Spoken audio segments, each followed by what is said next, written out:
Click that button, and then you don't have to look at it again. Tamir is here. Hello. Hello, Tamir. I'm just getting some music queued up. Oh yeah. Got Twitch chat. Oh my god, I need to mute. Oh, just immediately slamming the mute on my fucking computer. On my computer before it starts a massive feedback loop. And kills us all, yeah. And kills us all, and we all die. You did that last time. I did that last time. I in fact did that last time. Hello. How y'all are? Well, hello. Yeah. We're doing great. We're doing great. I'm just trying to. I think I gave the wrong for YouTube streaming or some reason that's not coming up right now. Oh, Discord is. Trying to make this work. Anyways, we got Nate with us. We got Kuro with us. We got some building to do. Nate came all the way down from Ottawa, and Kuro all the way up from Buffalo. Got a bunch of this plastic we need to put together, so I figured the best way to do that was get everybody together and just jam that out. Except, of course, Nate came with a couple more kits, so yeah. I have my wife now. Yeah, so came up with the Commander Shadowsun models and a pair of assassins for my my army, which, oh my god, here I'll show you. It's the Knights and Assassins, which oddly enough, this whole book is basically my my entire army. It's a Knights army backed up with Assassins, but now I have that thanks to this very kind gentleman. And we're gonna put that all together, and yeah, so fucking welcome. I'm just trying to get down, you know, with the stream started. So Kuro, how about you start talking for me so that I don't have to continue going on, and you can tell me why we are getting into this and why you like this army, and you know, how did you get dragged into 40K like the rest of us idiots? Okay, so hello, I'm Kuro Hitsuki. You can find me at twitch.tv/KuroHitsuki, where I usually play Magic the Gathering, but I do have a love for the lore of Warhammer 40K. That's like my main entry point, was just like the lore. I like, it's grimdark and grimderp sometimes, but just like, I do like, just, I love the aesthetics, okay? And there's some bright spots that aren't too awful.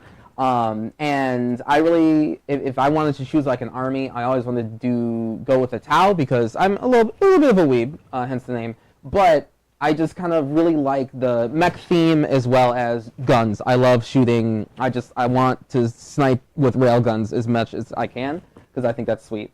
But yeah, so I got into it mainly through the lore, but there's wonderful people like Nick over here have helped me get into the actual physical models themselves. So I can't wait to actually put them together and be able to actually shoot the guns with these cool Weevil models. And this is my wife, Commander Shadowsun. She's great. I just want to pew pew pew with her, and then see how far we get. The main color scheme I want to go for with these models is like a black with gold trim, and kind of like a holographic lighter blue as the secondary. Sweet. Yeah. So we'll see if we get that far, but mainly it's just to put the models together. I'm also really anal about the symmetry. I like symmetrical models as much as I can, so I will go for a lesser build if it means that like there's the same amount or same type of guns on either side, because I want that. That's what I'm gonna get. Oh, so what? Yeah, the whole "what you see is what you get" is kind of fucking lame as shit, anyways. Yeah. You know what I mean? Like, if they didn't make this shit as difficult to get my hands on, and like, you know what I mean? I like, maybe I might have a leg to stand on, like, but like, I think you can, even like I've seen a lot of like the most like grody entrenched players just being like, they don't make this part anymore. Like, right. How am I? Like, even though people are like, oh, I used to be like this, but now I can't get the shit anymore because they stopped making it. Mm-hmm. Yeah, and really, no one's gonna care. Yeah. Unless you're at a tournament where there's like actual stakes, you know, it's the same thing as proxies in Magic. Like no one cares. I think one of my favorite comments on a YouTube video that I saw about that was if the person sitting across the table from me can tell my entire army from across the table by all the little bits of plastic and everything by just looking at it without having to ask me anything, I've already lost that fucking game. Right. I am Yeah. out of my goddamn league. Especially how all their weapons are very like alien and kind of weird looking. You don't really Right. know. And so if someone's like, "Oh, I see you have the cyclic ion blaster." like, all right, yeah. Sure. Sure, is that what it is? Oh, really? All right, let's clear this off and start. Yeah. I'm going to put together, like, originally we were going to just build, all this combat patrol, which is what I'm going to do. But first, I'm putting together this Calidus Assassin because this is a knight. It's a part of the. It's not actually a knight. Are you on this camera? Oh yeah, there we go. Yeah, I just saw it. It's not actually a knight. However, knight lists are usually start at 1900 points because this thing's just in it. Because we wouldn't be able to play any of the secondary games without it. So like, if you're gonna have a giant horde of fucking massive mechs rampaging through, you need your secondary units to be able to score points and take care of stuff. Yeah, exactly. You're gonna be doing that, but like Whoopa Gundam style. You know what I mean? Yep. Like I'm Escaflowne, you're Gundam Wing. Which is exactly what I want. Yeah. Exactly. Like Exactly what we we want, literally got the two mech players on either side, but like separated by like I like my mechs with swords and shields, and you were like nah. I just want Buster rifles. Yeah. And then Nate's got some Eldari. I brought some Eldari to assemble, so I wasn't sure if we were just like. Yeah, we just. I wanted to have something to do here. Yeah. I got Eldrad and some Dire Avengers. And I got a bunch of magnets just in case we need to magnetize some stuff. Mm-hmm. Oh, And, perfect. Yes. Yeah. Cause, Oh, yeah. So these are massive fucking magnets. These are for night players. Yeah. Well, that's what I'm saying. yeah. Like, Your suit, like magnetizing the weapons might be a good idea. Mm-hmm. You Yeah, put yeah. some magnets on the arms and then you can just pop them off. Sounds good to me. But those are huge. yeah, I was about to say, Okay. like, I got. You have to understand, I don't play 40K. I play knights. You know what I mean? For better or for worse, a lot of people really, not such a fan of that faction. We're playing definitely the two factions that have a tendency to tilt people because they don't play the game like the rest of everybody else, and or they just don't like the aesthetic. I want to shoot. Yeah, guns. exactly. Okay. If you look, like if you Google F, like fuck, F Fatal, yeah. it's knights and Tau. Yeah. And then Nerds. Eldar, but Eldar. Well, because they're just so good. They've been like the boogeyman for like the last. Exactly. They haven't had a lot of time in the sun in 10th, but now that we got the new codex coming out, everyone's gonna remember why they hate Eldar. Yeah. It's like a friend of mine, Joan's coming back from not playing for a while, and she used to play Eldar, and then she comes back and she's like, "What the shit? They nerfed the hell out of my army. What the fuck?" And I'm like, well, yeah, I think that's what happens for being the boogeyman for the last 3 editions, like, or 7, 8, 9 or something. It was just like, it's still not as bad as what they just recently did to the sisters. Oh. That was extreme. But like after they hit them with 3 back-to-back nerfs, and they still topped every tournament. Jesus, really? Yeah. They were like, oh, we're nerfing this. We're nerfing this. They're nerfing this. And they just kept winning. So it was just like, bam, we're just going to put them down completely and then work back up from there. But I think the LVO, there was like less than a 33% representation or like just something terrible. Like they kicked them hard into the dirt. Oh, right, I love this. This is one of those ones that don't come with any of the instructions. Oh, It's that's because cool. it's 4 pieces, man. I mean, yes. Technically, that is true. You, on the other hand, you got all the. I got a couple pieces. All right. So what should I put together first? It gives you step by step. It's very like a Gundam. If you if you Yeah. open I it. haven't done a Gundam model yet. I'm usually an action What? figure kid. Yeah, I know. What is I know. What is Gundams on your stream? Action figures. Like they're action figures instead of the model kits. Really? Yeah. Oh man. They just look really good. but, peeling you back know. the curtains here. I know. Fucking canceled on Twitter. I know. Fake fan. I was gonna make that joke. I'm glad somebody else did though. All right. I think we can put Shadow Sun together because at the very least, if I walk away today. Yeah. No, I think Shadow Sun's the Shadow good Sun start. and Mech. Yeah. Well, Yeah. you at least want you two together. You and your That's anime wife. true. Yeah. This is gonna be me for now. For now, until they upgrade you to a better suit. Mm-hmm. We get you some like big broadside. You know, Oh. like Broadside. yeah. Just Oh, like yeah. the big old like. Oh yeah. I really love like because you're talking about the weeb inspiration and whatnot, Mm-hmm. but they actually kind of went a little deep on it. Mm-hmm. Like even with their design. Because like the samurai were not like a sword and fighting thing. It was Right, an they're archery. It bows, was yeah. an archery. So why did like samurai never carry shields? Is because they were like Right. they're shooting. So that's why they ended up developing the overfly pauldrons, which they gave Right. So all of these things. So when they're shooting, they have like the Mm-hmm. protective forward pauldron or like whatnot that they act as a shield because they're going to be two-handing things Right. all the time. So they like. I thought that was really cool. That like they took the fact that these guys are like. They're not just weeby. They're really Right. weeby. They're right? yeah, they're like. we went to Japan and took some courses on this. Yeah. It's like, well, exactly. It's like they also are a archery warrior nation. You know what I mean? Yes. Who are deeply fascist and racist. I'm sorry. 40K. 40K. This is the racist faction. Well, no, they all are. That's the thing. Right. Well, and it's how the least. the Tau they're not- are Classist. they're Yes. imperialist and colonist. Imperious colonists. Even then are- caste systems. Caste system is their main. Yeah. thing. Even- I was about to say. Even like the colonialist, You know what, compared to the rest of the factions, it's like No, yeah, you know Yeah. you compare like the Empire in Star Wars to the Imperium. It seems like Emperor Palpatine's a good guy. yeah. Oh my God! Yeah. How about one Death Star? How about all of our ships just kind of do that? It's like racist. That's insane. How dare you speak to me, you filthy firecast? Right. Yeah. Race. We would never stoop so low as to consider someone's race. You, however, you filthy firecast. Yeah. Um. Even it's just like the Firecast has like a job, and if you step outside that, like that's when they look at you. Yeah. Weird. Yeah. Just do what you're supposed to do, and we don't want to hear anything else from you. Yeah. Stop all that complaining. I brought him a novel, but Yeah. I only had the audiobook version of Farsight, but Kuro, you should read Farsight. should. It's the best Tau novel, I think, and it's the one that where they actually like get to be the good guys, because in every other novel almost the Tau are either antagonists or victims, Right. but Which in is- Farsight they kind of like you see them kind of kick some ass. Yeah, which is good. Tamir, They're usually fighting. there is no thing to open on this one. It's one of the small kits. Oh, fuck me. Oh, I dropped some. Is everything all right? You good? Oh, The hey, look instructions at that! are right there. Found the instructions. As if by magic. I wonder if mine has instructions. Yes, it does.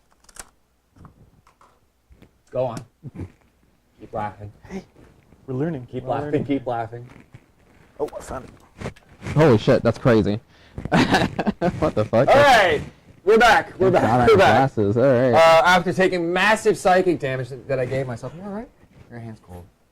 I dropped one of my pieces and I picked it off the ground. Oh, sick. I need to. Okay. I'm gonna go grab this black thing over here, so that I don't lose track of anything that is currently in front of me. Because oh my gosh,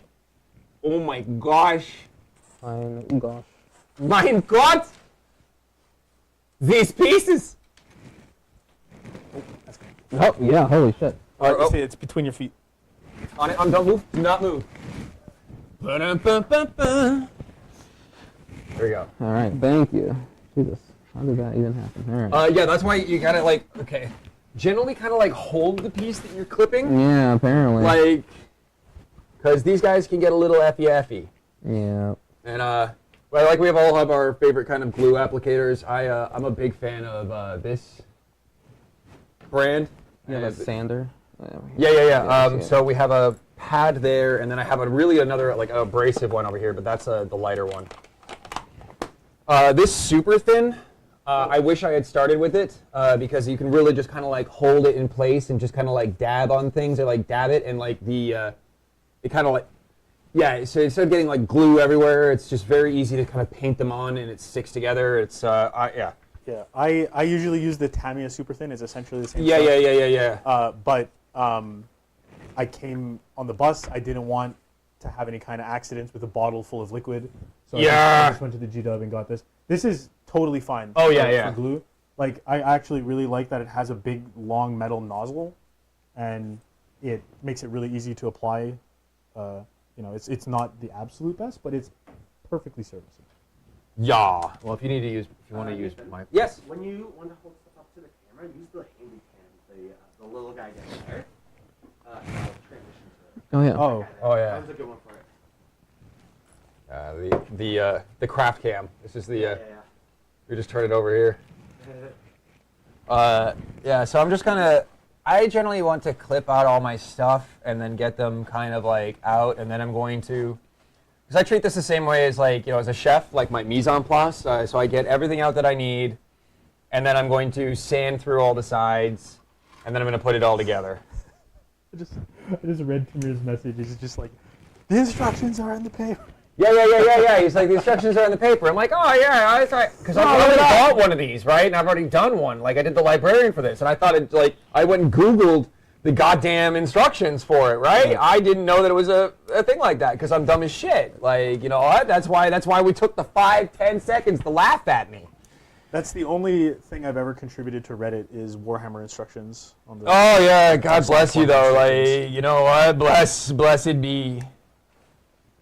Oh, Olive. So since we have the different cameras, different scenes, you can make different scenes where, like the main cam, Yeah. where it's cut off to be just my face, and combined with the hand cam, so it shows like my face and also what's in my hand.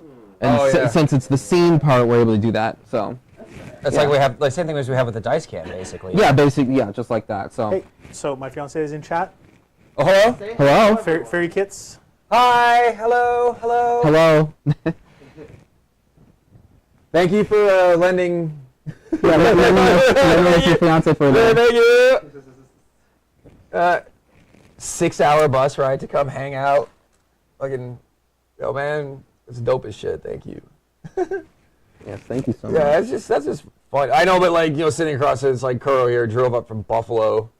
No, Kuro had a little bit of a fucked up. It's a so little bit of a crazy. detour this time though. I- want to talk to him So about that. yeah, Buffalo's only a 2-hour drive, right? And I've made this drive before, so it's like multiple I times. mean, multiple Yeah. times. So like, but like in order to, so I usually have Google on like avoid tolls, so I can avoid like the 407. But I don't care about tolls on the way to the border, right? Like I don't care about that. That's just like local shit. So I have to like put in the Google instructions after I reach the border.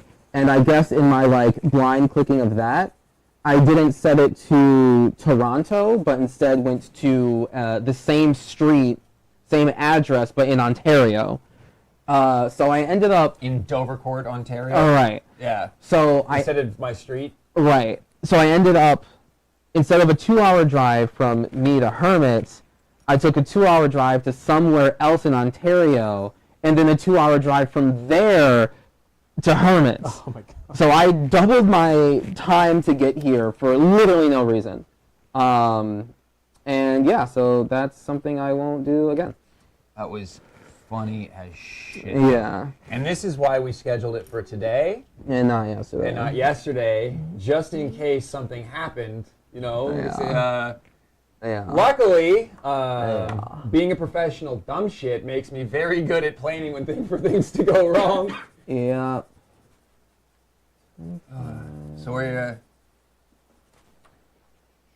so kind of just going over, like, this is real small shit, you know what I mean? But especially if you like dry brushing like me, and Tamir in the chat there, trying to make sure that you get all your mold lines all cleaned up is kind of important. This unit is also absolutely tiny. Thank you, Ola. So we're trying to get all of her cleaned up. Look at this. We need her ass looking all shiny and smooth. There we go. Oh, started from the beginning.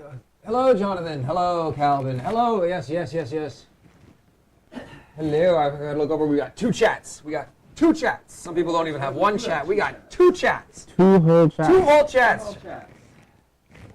Okay. That's too many chats. Yeah, totally down.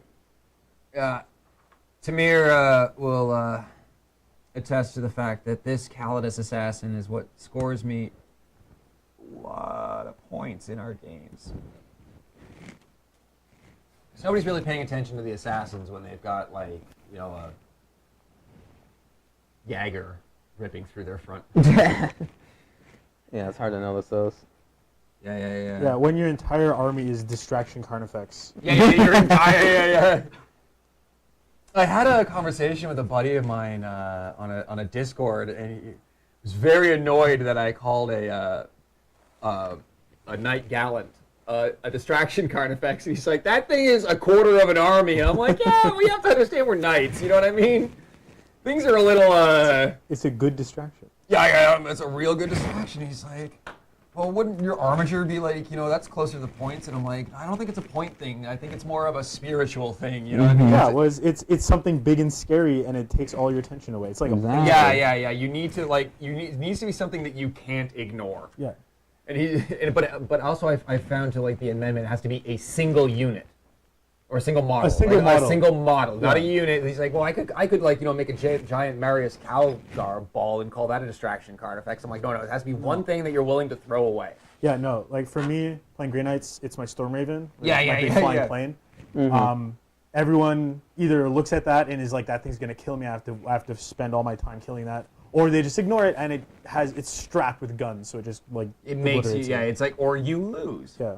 So that's my distraction Carnifex. Yeah, it's like in fencing. If you're going to be a reactive fighter or like a counter fighter, you need to get really good at throwing the first thing. Because you could be like anywhere, like anything can happen. You can move anywhere. If I throw a point at your face, if I throw a cut at your head, that's going to make you move to that, and then we can go from there. So Right. I need something to be a counter fighter. I need something to counter. I'm not just going to let you, you know, throw things at me all day. I'm gonna make you. I'm gonna make you work for it. It's like I want you over here, so I need you to go there. So instead of like, I'm just gonna set this Carnifex. I'm gonna set this Knight Gallant here, and then I'm gonna move, advance, and charge, and just kill things. Like the Lancer, Tamir. Like the Lancer.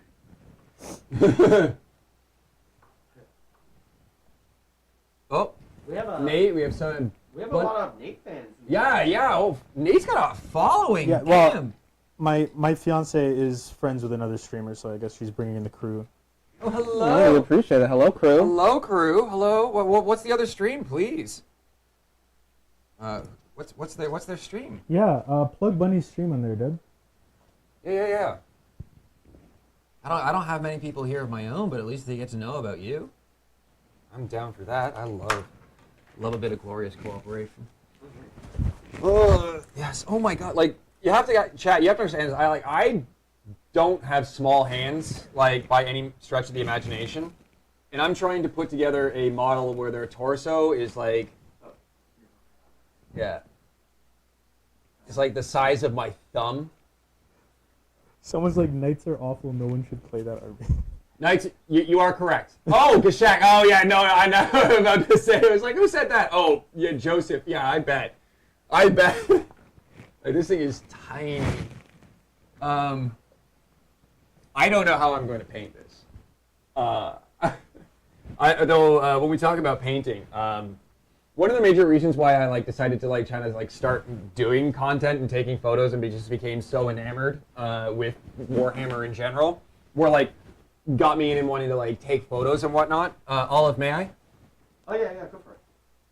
I'm gonna grab You grab him. Big Mama. Sure, grab Big Mama. She's way in the back though. You're gonna have to reach. Oh, wait, is this one? Yeah, or just grab that Trigon. It's new. It's well painted. Yeah, that's a little auntie, but that's fine. Sorry, I'm buggist. I can't tell them apart. All bugs look the same to me. You know what I mean? I don't know. Humanity first. No, back it off a little bit. Actually, use the handy cam. There we go. Further away. There you go. So, yeah, like these are just Shadows amazing. are really stark. Or what about up here? Here, this looks. Look at that. Hold on. I'm sorry, give me one sec. Hold you. There we are. You're just real blurry. You gotta move it away. It's not focusing on it. Yeah, that's because it was there we go. There we go. See, because it was slightly magnified, it wasn't autofocusing, so I had to unmagnify it. Look at these. Look at how gorgeous this is. Like especially with the lights, because of the painting method that Olive uses, right? Or like, is this just because you're just insanely good, or is this a slap chop, or you just like is that like? No, that's layers. So I have different methods for painting all my different armies. My Tyranids is just layers and layers of dry brushing with bad paint. It's a student quality paint that I have from like 20 years ago that I still use. It's insane. Like her shit's insane. So I know that either you or he play Necrons, but what other armies do you have? Jonathan plays Necrons. Okay, yeah. Yeah, my partner plays Necrons. Sorry. Olive's back there because she has a cold, so I she's am coming down off of some kind of cold. yeah. So So I'm she, hiding over here. My voice is a little wacky, but I think I'm mostly over it at this point. yeah. If you guys can't hear, we need to give her a mic. Yeah. Are you Remember- guys able to hear me? Yeah. Can you hear our producer in the back, or are we just talking to an amorphous voice? I'm spiking the audio levels, so So maybe we can. I don't know. Yeah, probably off that main mic. my voice is fucking carries. Anyways. If anything, you got producer voice where it's really dim and comedic when you're yelling from the back. Hey, fuck you guys! Not, I got cigarette voice right goes. now. Like you when you're streaming and you just like it randomly devolves because you just hear someone in the back just cackling their ass off because someone rolled into like gets fucked and they're just like I love asides. Sorry though, but to answer Nate, I also play Alpha Legion, so Chaos Space Marines, Right. and Gene Stealer cults, which I'm terrible at and I'm trying to get better with. So Tyranids. Yeah, she plays Tyranids, and And I'm currently in the process of getting a Imperial Guard army together, but So human specifically- or Tyranids, yeah. humans with Tyranids. Well, specifically though with Trader Guard, because I refuse to play anything Imperial, and the Chaos Gods are good and friendly. Refuse to play something Imperial, you plays Alpha Legion? Okay. yeah, exactly. Oh no, they're. Oh. Yeah. Oh shit, they've learned. They're learning. No, that's not right at all. Yeah, the shield in the dark, baby. No! That's like We're evil! We're evil, damn it! Yeah, you got the Dark Angels on one side, we're good. And then the other, the LP3's like, no, we're evil. And everybody's just like, sure. Yeah, sure. Which is why I get around to playing some Space Marines, because, oh man.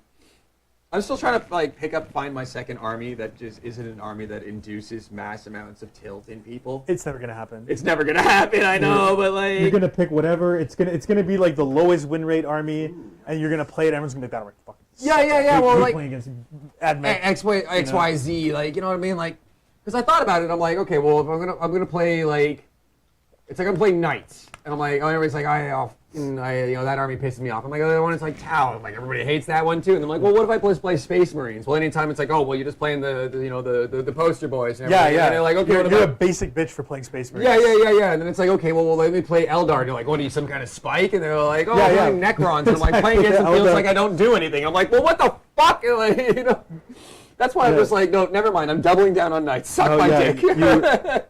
That's the thing, man. Like, the models are expensive. Yeah. The hobby is time consuming. Yeah. Don't listen to what other people are trying to tell you about what they want you to play, because it's all your investment. Yeah. Like, for real. Absolutely, Nate. That was Yeah. very good advice.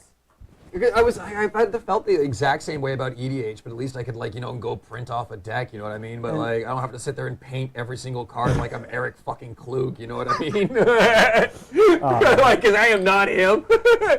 Imagine you're playing Magic the Gathering and every Magic the Gathering card you have comes blank.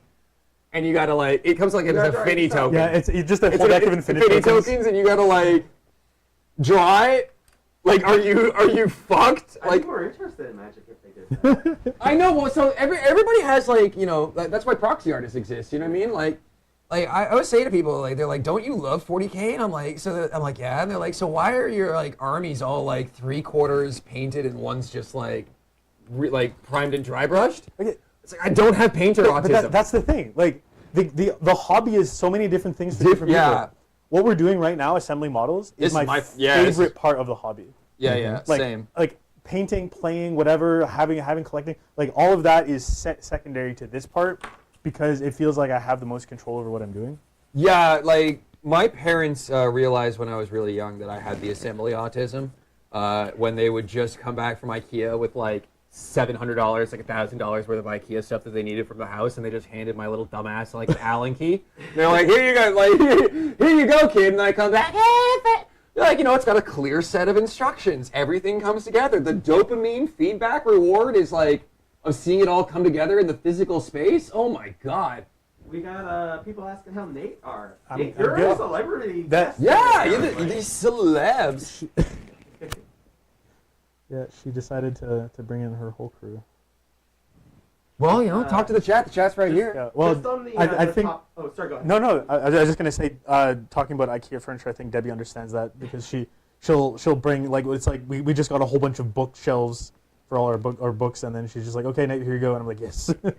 Yeah. Give this to me. Yeah, I assume that. If you get giddy about putting together Warhammer minis. So I also love the assembly process, but I was a Connects kid growing up, Mhm. and I refused to use instructions, and that still goes to today with 40K minis.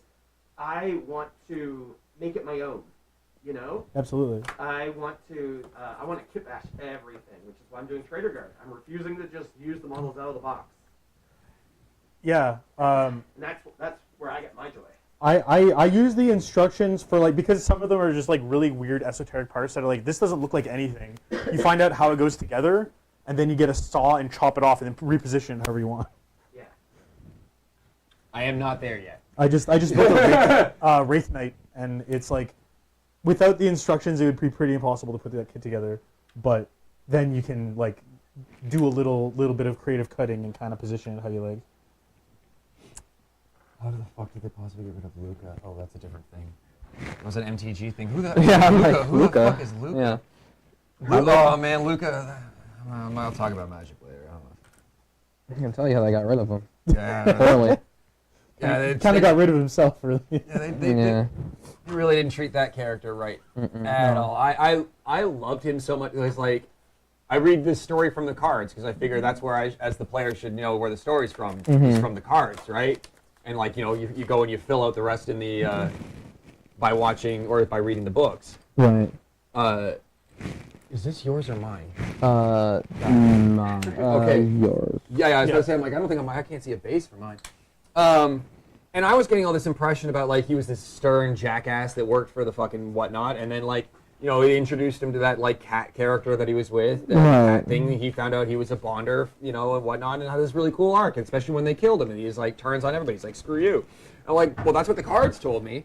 And then I found out it had nothing to do with that, and he was just a giant fucking dickbag that had nothing to do with anything that they had depicted in the media, and I was just like, oh, great. Yeah. It was like the real lore of him was just that he, like, I mean, he just turned on everything he knew. Because, like, the thing is with Magic, typically, because, like, every faction, every color needs to be, like, representable and in some way, shape, or form relatable, you very rarely get people who are objectively wrong. Kind of like Warhammer in a way, where it's like, the Imperium does some fucked shit, but Psychers do sometimes just open up a portal to hell and doom the sometimes the head planet. explodes and then the planet It explodes. just fucking happens. So it's like, yeah. it makes sense that you might want to just purge them all. I get it. I get it. I'm not I get saying it. it's right. I'm Right. just saying. You shouldn't exterminate every planet, but there are some planets that you should. So like, Yeah. right, there's some level of rightness. So like on Ikoria, it's like, okay, here's humans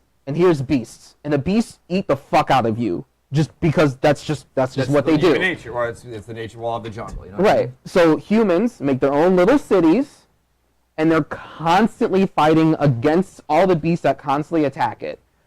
Now, there's these other humans who were born with like this spiritual connection to certain kinds of beasts. Now, we don't like those humans because they bring beasts with them. So therefore, we just don't like this, like 2% of this population. And they like framed the narrative around just like, oh my Somebody god. plays Tau, right? Yeah, right. See, it just Yeah. makes sense, you know. Yeah, the purging makes It sense. just makes sense, you know. Yeah. For the greater good. And Luca, who is just like, you know, like one of the best like fighter against the beast, and like again, like humans are mainly defending themselves half the time, right? Like every human that doesn't have black mana in them in Ikoria is a defender. They're just simply defending their home from the beasts that are attacking it. And that was Luca. So Luca's just like one of the best people. He's gonna marry like the general's daughter, blah blah blah. And then like, oh, it turns out he's a bonder. It's like, okay, well that shouldn't like change your whole perspective on this shit. Like, yeah, okay, you can make a friend with an animal. Cool. The animal was going to eat people, though, right? It wasn't not going to eat people. So, either like, hey, I can use my bonding power to help. There's like some accord that can be drawn. Or, what they did with him was, yeah, I think we should just kill humans. I think we should just kill every human. Yeah. Because they're so mean to these animals. It's like, what the fuck? The last 30 years of your life meant nothing because you met one friend? You're an idiot. And that's why Luca sucks. You ever see that meme where it's like, if anything happens to this dog, Right, yeah, yes, that's right! Luca is literally like, Eren Yeager, Attack on Titan, I'm gonna kill every fucking Titan because all they do is eat us. And then immediately to like, if anyone were to hurt this small cat, I will kill everyone else and then myself. And that's why Luca sucks. That's why Luca's the worst character. And when he shows up in other stories, he's given multiple chances to not be a piece of shit. Yeah. Or to at least show that he's competent. Right. Oh my gosh. Like the next time we see him, he's like, oh wow, all right, I landed on this plane where there's just like this international, like interplanar college, and it's just a bunch of kids learning shit. But he didn't land at the college, he landed at like some bar, like some bar somewhere on the plane. It's like, okay, cool. Now, he's dressed in clothing that's not from that realm of existence. So he walks into the bar, some guys are just like, who the fuck are, like, what the fuck? And instead of being like, yeah, let me try to diffuse the situation, let me try to like make sense of this, maybe come to an understanding, he's like, literally gets in a bar brawl for no reason because other people are just like, I don't know where the fuck you came from, but nobody dresses like you, and that's weird. So he gets in a bar brawl, and some evil dude comes up, and he's just like, hey, I saw that you fucking hate people. I hate people too. Want to help me kill a school? And he's like, sure, yeah. I wasn't doing anything else. I'm in the neighborhood. You know? Yeah. Does your evil faction that wants to kill a school, like, do they like beasts? And they're like, yeah, we got some shadow beasts that just, like, eat magic and therefore eat mages. It's like, yeah. Sure, fuck it, yeah. That's pretty cool. Yeah, I'll help you do that. It's like, okay, cool, Luca. Piece of shit. In other words, I find that highly relatable. Yeah. I too would turn on my entire species for a dog. Did you read the Obi-Wan story with him? Oh, yeah. So the RWB1 story was, I mean, he won. Like, oh my god, yeah. Well, but, before the RWB1, you have the new Phyrexia story. This dumbass. Okay, so Tell us how you really feel. So we're oh god. So there's this place called Phyrexia. It's like just pure evil, right? Like literally, it's just objectively evil. Their modus operandi. Oh yeah. There's no. Like it's Tyranid level evil, where it's just like their natural way of life is consuming everything else, right? Throw us So under the bus. Olive over there pulling the 50 cent. Like, yo, what do you say fuck me for? Yo, what do you say? So It was like, fuck the Tyranids. What do you say that for? So it's like, okay, so he joins this group of people who are like, hey, we should maybe, like, stop these, like, you know, let's go blow up this place full of, like, literal just antithetical to life evil. So he's like, yeah, sure, I'll do that. I got nothing better to do when everyone hates me. So he runs into a beast.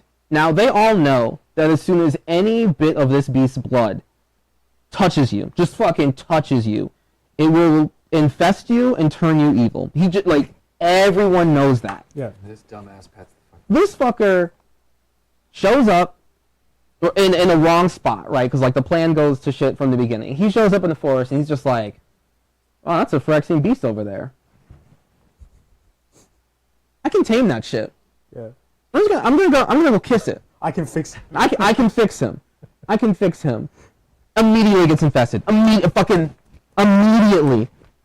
2 seconds later, he's like, "Oh, this beast is kind of having a bad time." Oh my god, See, what these we people should don't eat understand- life. Yeah. It's what you don't understand. It's like this all sounds like really fucking like nonsensical to him. But I'm a white person, and this sounds normal to me. I have multiple reels of me like picking up raccoons off the street. I am that dumbass.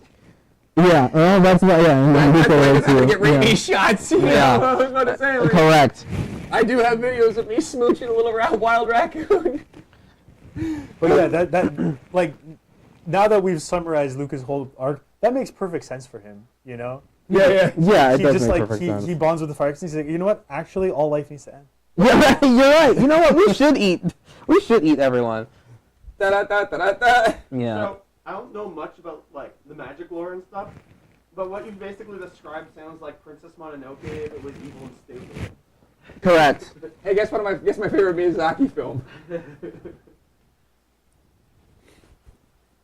So yeah, I like the lore of Warhammer. That's what appeals to me the most. I mean, it seems like more. As you can see, I like the lore of the things I get into. So The autism. yes, yeah. Oh, this is an alternate thing.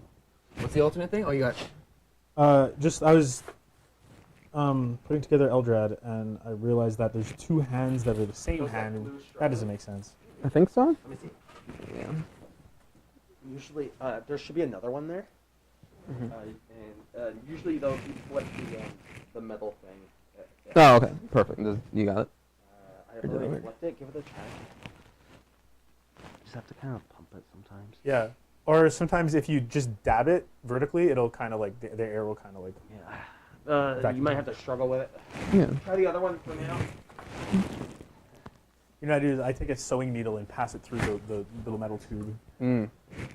And that thing gets We've done. got extras. That's If kind of one's clogged, it's the clogged. downside of the GW applicator is that metal thing gets clogged all the time.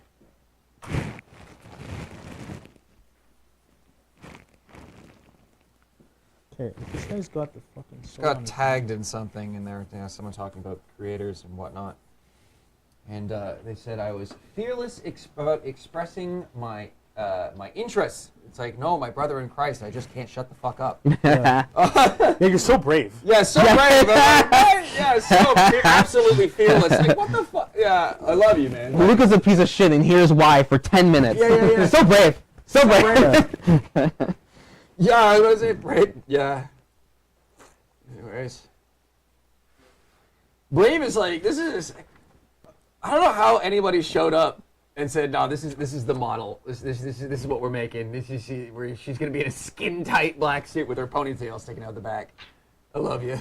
That's one of those leftovers from the 80s. Oh yeah, This is that's Rob got some- Liefeld. That's Has got like, some lore. yeah, it has Liefeld written all over it. Like this is some OG Lady Deadpool shit. I've actually seen a lot of people like That's Kit what Bash that's is what I Lady. was doing. Yeah, Lady Deadpool. My Vindicator's Deadpool.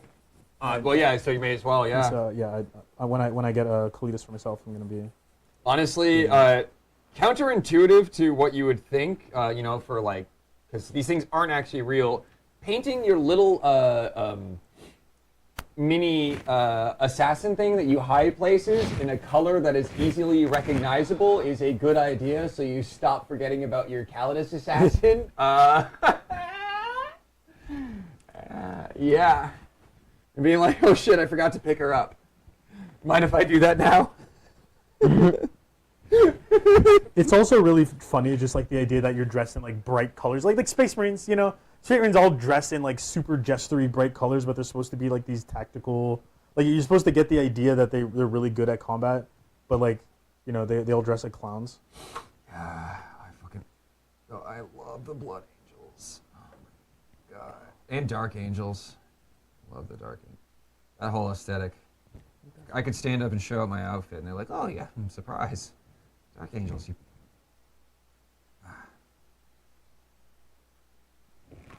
So what's Nate? Yo. You've been fucking kicking ass at that new. Yeah, the Grotmans attachment.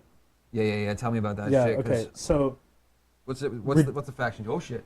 So yeah, Grey Knights. The index attachment is just when they advance, they get to automatically advance 6, and they get to fly when they do it.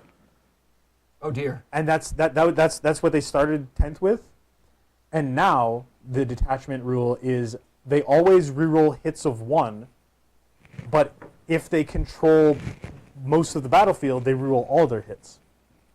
Yeah. It just the difference between these two things is quite wide. And it's like, I don't really care that much about advancing 6 inches when I can pick up half my army and put it back down wherever I want every turn anyway. And like being able to reroll all those hits is incredible. Yeah, because you can't even advance after you deep strike. So like, what the fuck's the point? Yeah, exactly. And you're gonna be like, if you're gonna be trying to do big moves or anything, you want to be deep striking anyway. Like the only thing that I have that advances regularly is a Dread Knight because it can advance and shoot and charge. But like, yeah, like it's such a huge buff. Yeah, rerolling of 1s is kind of fucking massive. Yeah. Full rerolls, however, that's a... Yeah, it turns every round of shooting into something that you can just bank on, you know? I can kill tanks with mass volleys of anti-infantry fire just because I always hit. Yeah. It- Overload their saves. Yeah, It's just it like, all right. kind of just like they're very, very strong now. I mean, so far the Grotmus detachments have survived codexes coming in. Like you can still play those. So hopefully when I get my codex, I can still have this attachment. Oh, Mood, you don't have a codex either? No, not. But actually, they announced my codex. I know when I'm getting my codex. When am I getting mine? I thought it was supposed to be early next year. They absolutely screwed that one. So yes, they did say Knights were supposed to be coming early 2025, and then something has happened. They haven't even bothered acknowledging it yet, but they're not on the roadmap. So the thing on the furthest edge of the roadmap is Chaos Knights, and I have to assume that Imperial Knights are Yeah. pretty close. Could they do it at the same time? Yeah, they could. They've done it multiple times in the past, but they haven't said, hey, we're doing this yet, you know?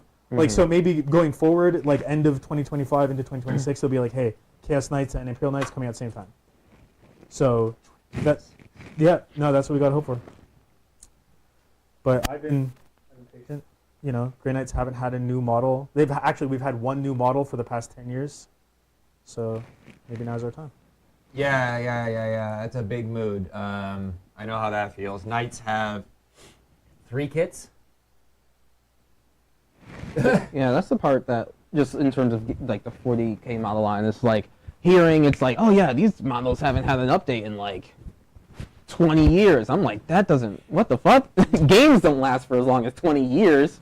Yeah. So how does this work? But Well, because they're also making Lord of the Rings. They're also making Age of which, Sigmar. They're I also mean, making... listen, Lord of the Rings is kind of hot. Well, but even before that, right? It's just like, just the factor, whether it's coming from Magic or not, right? It's just like the idea that like Especially the kind of there is what we've been into recently. right, but just like the idea that there is things that people have attached for a lot, right? Like you're attached to these models and this lore and everything, and to hear is like, oh yeah, they made this back in about 2001, and it's just like, this thing still like we're buying something from 2020 from 2001. Yep. But that's just fucking how it is. And it's like, oh, okay, cool.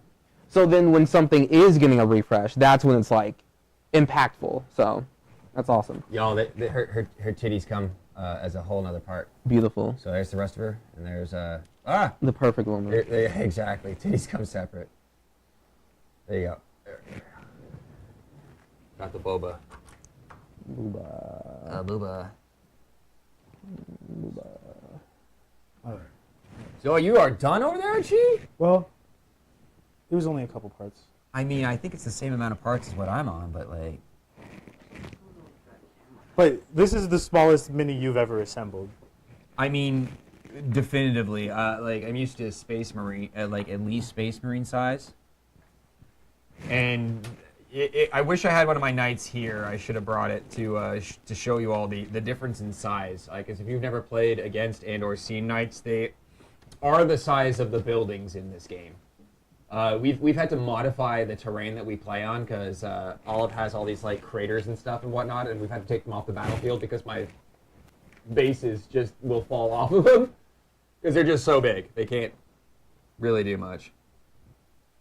That's just an extra hand. Oh, it stopped. Okay. Bizarre. How bizarre! How How bizarre! bizarre. Our How bizarre. top-down camera was like doing weird pulses briefly there. Yeah. If it dies, just remind me, and I'll change the battery. I've got the batteries charging.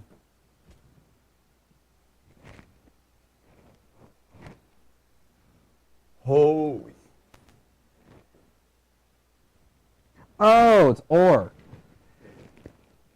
Yeah, that's what I You'll was. probably have I some- ran into that. All right. Okay. Gotcha. This extra hand for. Right. Okay. Well, I want. Also, don't assemble your heads unless you want. There's a specific head that you want, because you Mhm. can always try and get. I mean, do whatever the fuck you want. I was No, about to say- no. Get what? Finish that sentence. Is get magnets. Oh, I thought you were going to say get. Okay, head. Yeah. Yeah, I was about to say get some magnets, so you can change the heads out on waifu. But like, you know what? They fucking whatever. I'll be honest. No, that's good to know. So I can. Cause I'm new at this. I literally. Yeah. I've painted. Or sorry, not even paint. I did paint. No. I painted once at DreamHack Dallas last year. Painted a little Sally the Salamander. And why did I grab this? My kill team, yes. I put a kill team together. So that's why I'm at least like knowledgeably cutting these things up. So I put a kill team together. And that's about it. And So, then but I'm still very playing for new. how long? Oh. He looks off. Oh, hey, what's up? And all of you been playing for Since third edition? Yeah, third edition. I Yeah. think that would have been 2000. I No, probably 2001. So I started in the transition from 4th to 5th. At first, my cousin is the one who got me into the game wholeheartedly. He had old school Tyranids, like the old metal models. And Oh yeah, the fine cast. no, Finecast are resin. Oh. He had like ancient Tyranids, the really goofy looking ones. They don't look anything like the current range. I think you were trying to sell some of those, weren't you? Yeah. Yeah, I was. So, and he had Eldar. And I,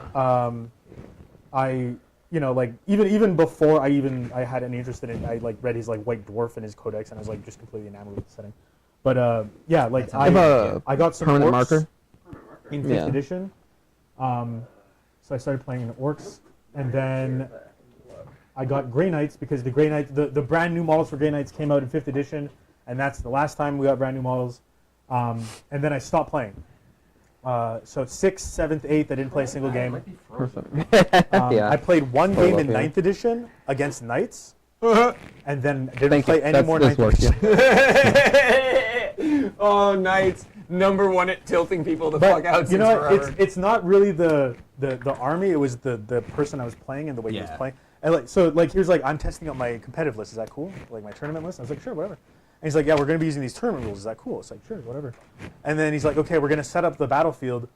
And he starts taking every large piece of terrain we had and putting it on the edge of the table, around the far edges of the table. And like we're taking turns putting terrain down. And I just had these little wall or something. I put that right there. And he's like, okay, giant piece of terrain on the edge of the table.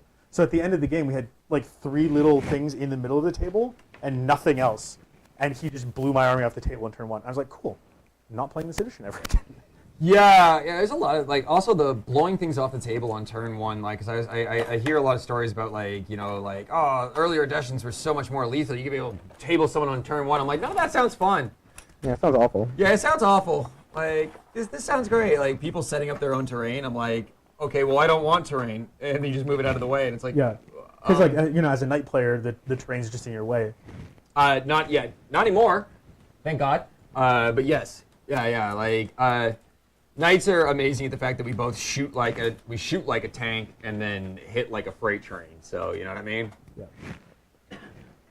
So play Tau against them and just be like, yeah, just move all the terrain to the side. Just be like, no, I just want some clear shot space.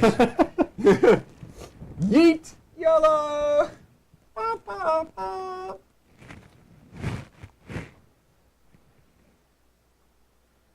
Oh my God. Ah. Okay. got this. We got this. We got this. We got this. This is so small. Girl, where's your ass at? How do I get your whole ass to see in here?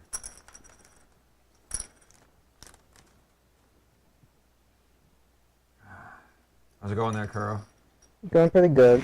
So being new and being as anal as I am about certain things, so like I like the first time I did this, I learned how to like properly like kind of cut the little bits off and everything, and glue stuff together. But I don't have the expertise in knowing like when to stop, like when like enough has been cut off or shaved down or anything. Right, like where the model begins and the Yeah, So- or it's just like how perfect do I need to make it? I know it's just like me being extra about it, but So, also at the same time. That it's like- way, you can end up cutting a little too far. So try these. Yeah.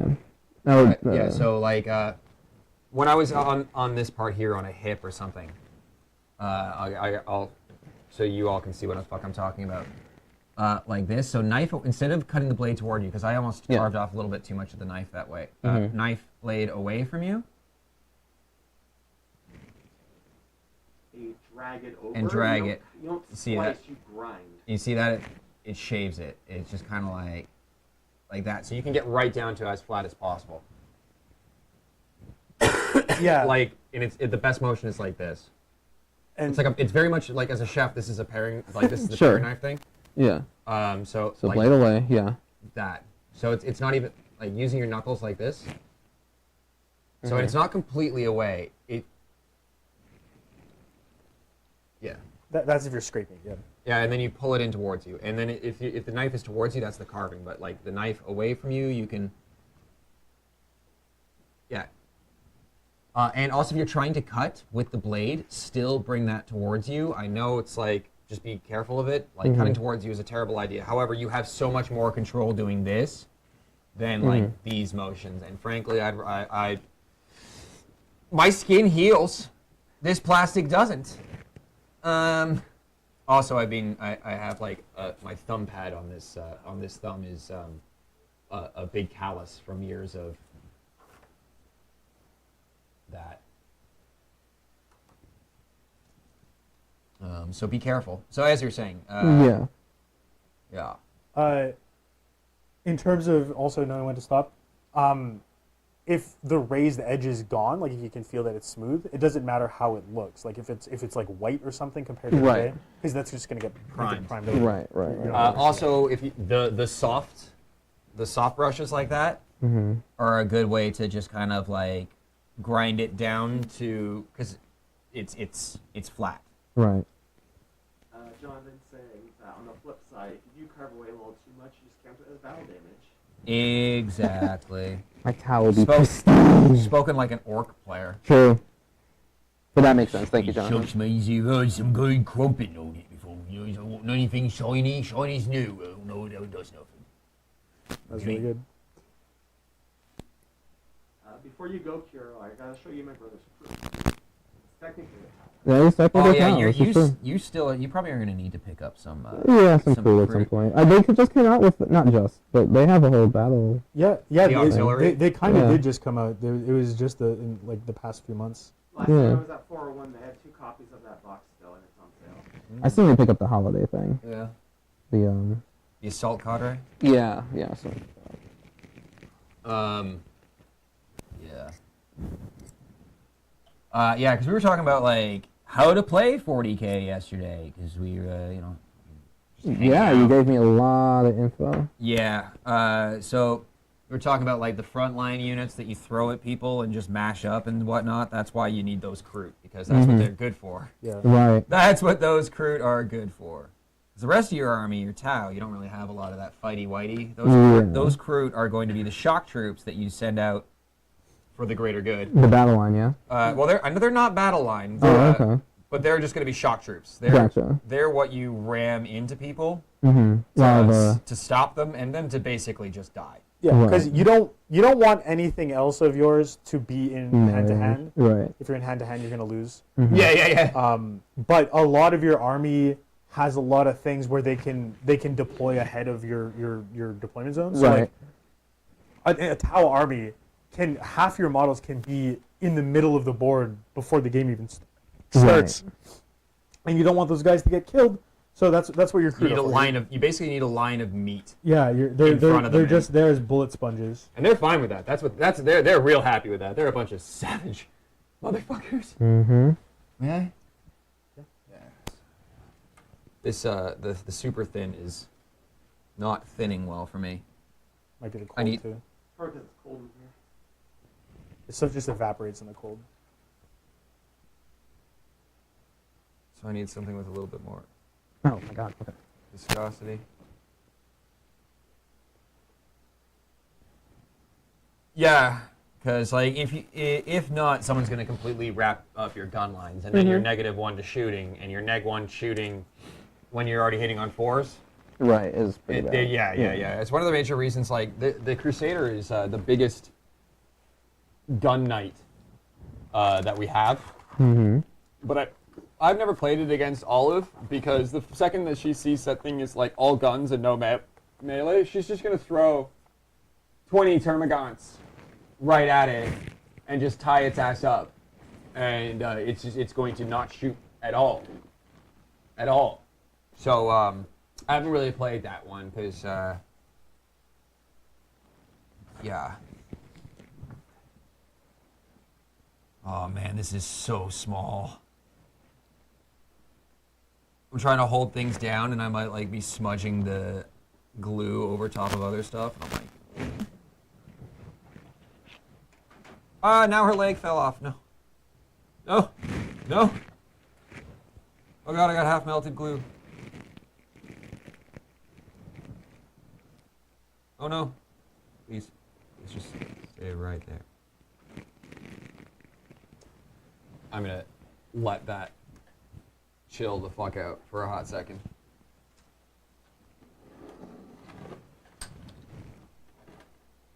And yeah.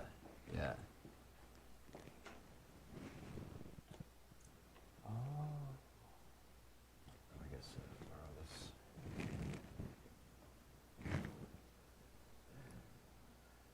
this. No, Russ not running. What is it? Can I borrow this? Mm-hmm.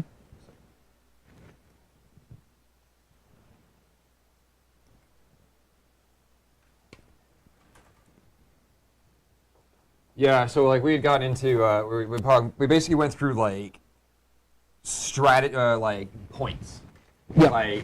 Like basically the core of the game of like, you know, this isn't a maybe it used to be, and you know, still at the end of the day, if you do table somebody on turn 3, it's very hard for them to score points. But like how the game plays.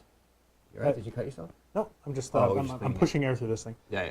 No, I mean, not to just like completely refute what you just said, but most of the games that I've played in 10th edition and Yeah. on turn Mhm. 3. And on turn 3?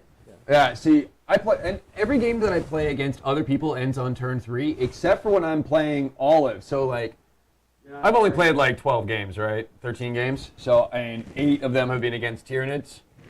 So they go to turn 5. But that could just be like my personal experience. Yeah, well, I mean, yeah, every matchup and everything is gonna be different. Yeah. Especially like again, if you're playing competitively tournaments, you're not gonna scoop on turn 3 because that messes up your scoring and everything.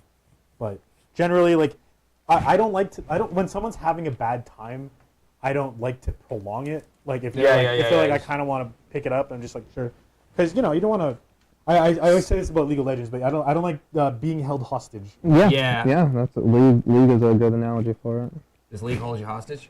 Well, That your teammates hold you yeah, hostage. if you're having a bad time, you can vote to end early, but you need 3 or 4 out of the 5 members of your team to say yes, we'll vote early. Yeah. So if 1 or 2 people don't want to end, then you're just sitting there in this game that you're obviously going to lose, Held having a hostage. shitty time.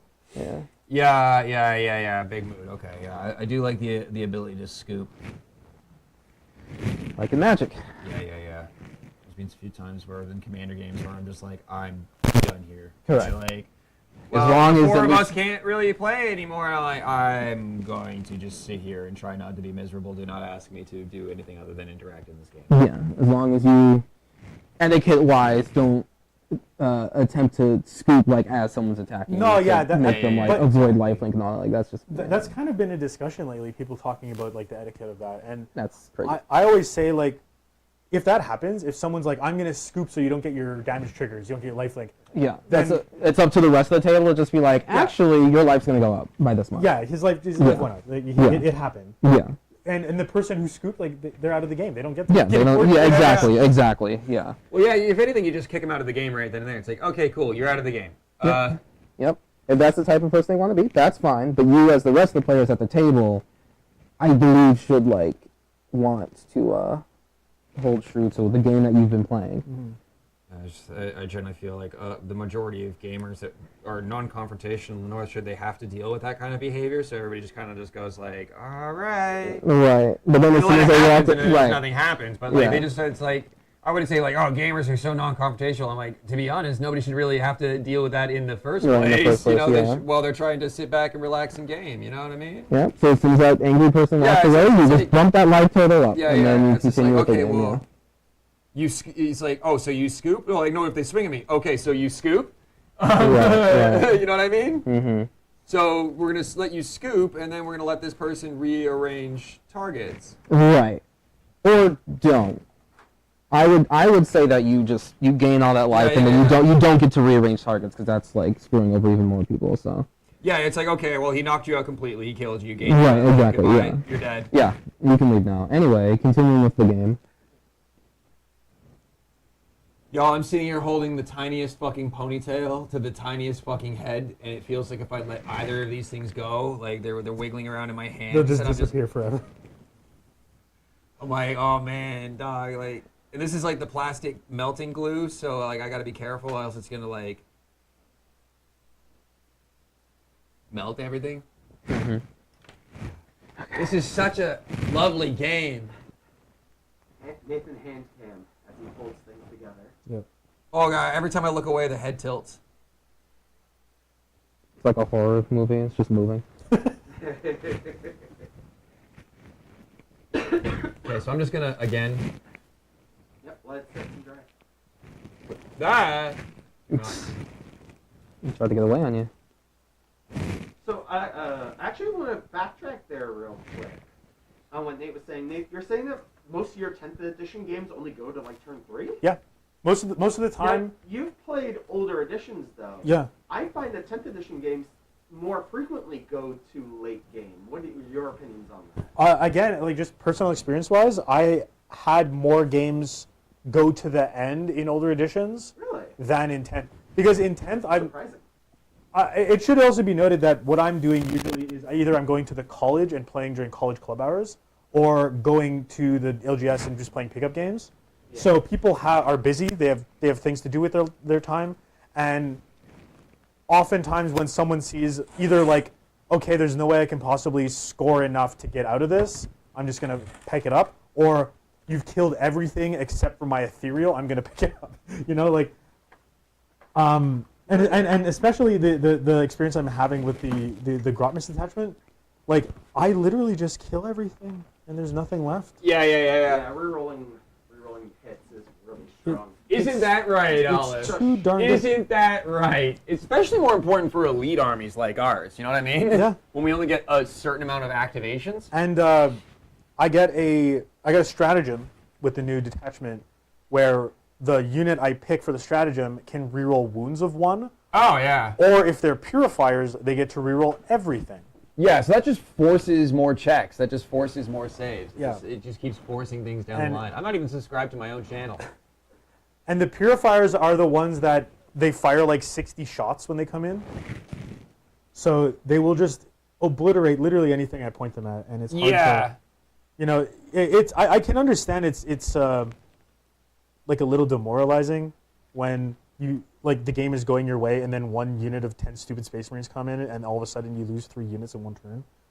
So, something that I found very interesting doing in 10th edition is a friend of mine were playing an Urban Conquest campaign using 10th edition, but we were using the missions out of the 8th edition Urban Conquest book. Interesting. And that, back in the day, we used to have random game lengths in our games and stuff. Yeah.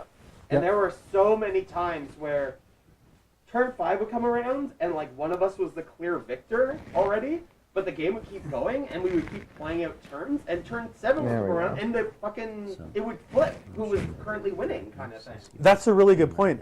I find that really interesting too. When I was saying that usually games go to time in the older editions for me, it's usually because of the random game I lengths, just because understand. you don't know if the game's going to end on 5 or on 7. That's fair. And so yeah. people tend to think be you can- yeah. willing to put more time into it and see that if shit. it can change. Shoot, glue that shit back. I I'll also try. find a longer game time means people can be a bit more conservative with their models because they Yeah. have more time to actually score and whatnot. Yeah, absolutely. Like the old Eldar thing, which they're now getting back, is like you can just kind of hang back for a while, and then in the later game you just boost onto all the objectives and win. I went to try and scrape some stuff off, but this cable is so tiny that it just snapped. Oh no. The cable that was here to here.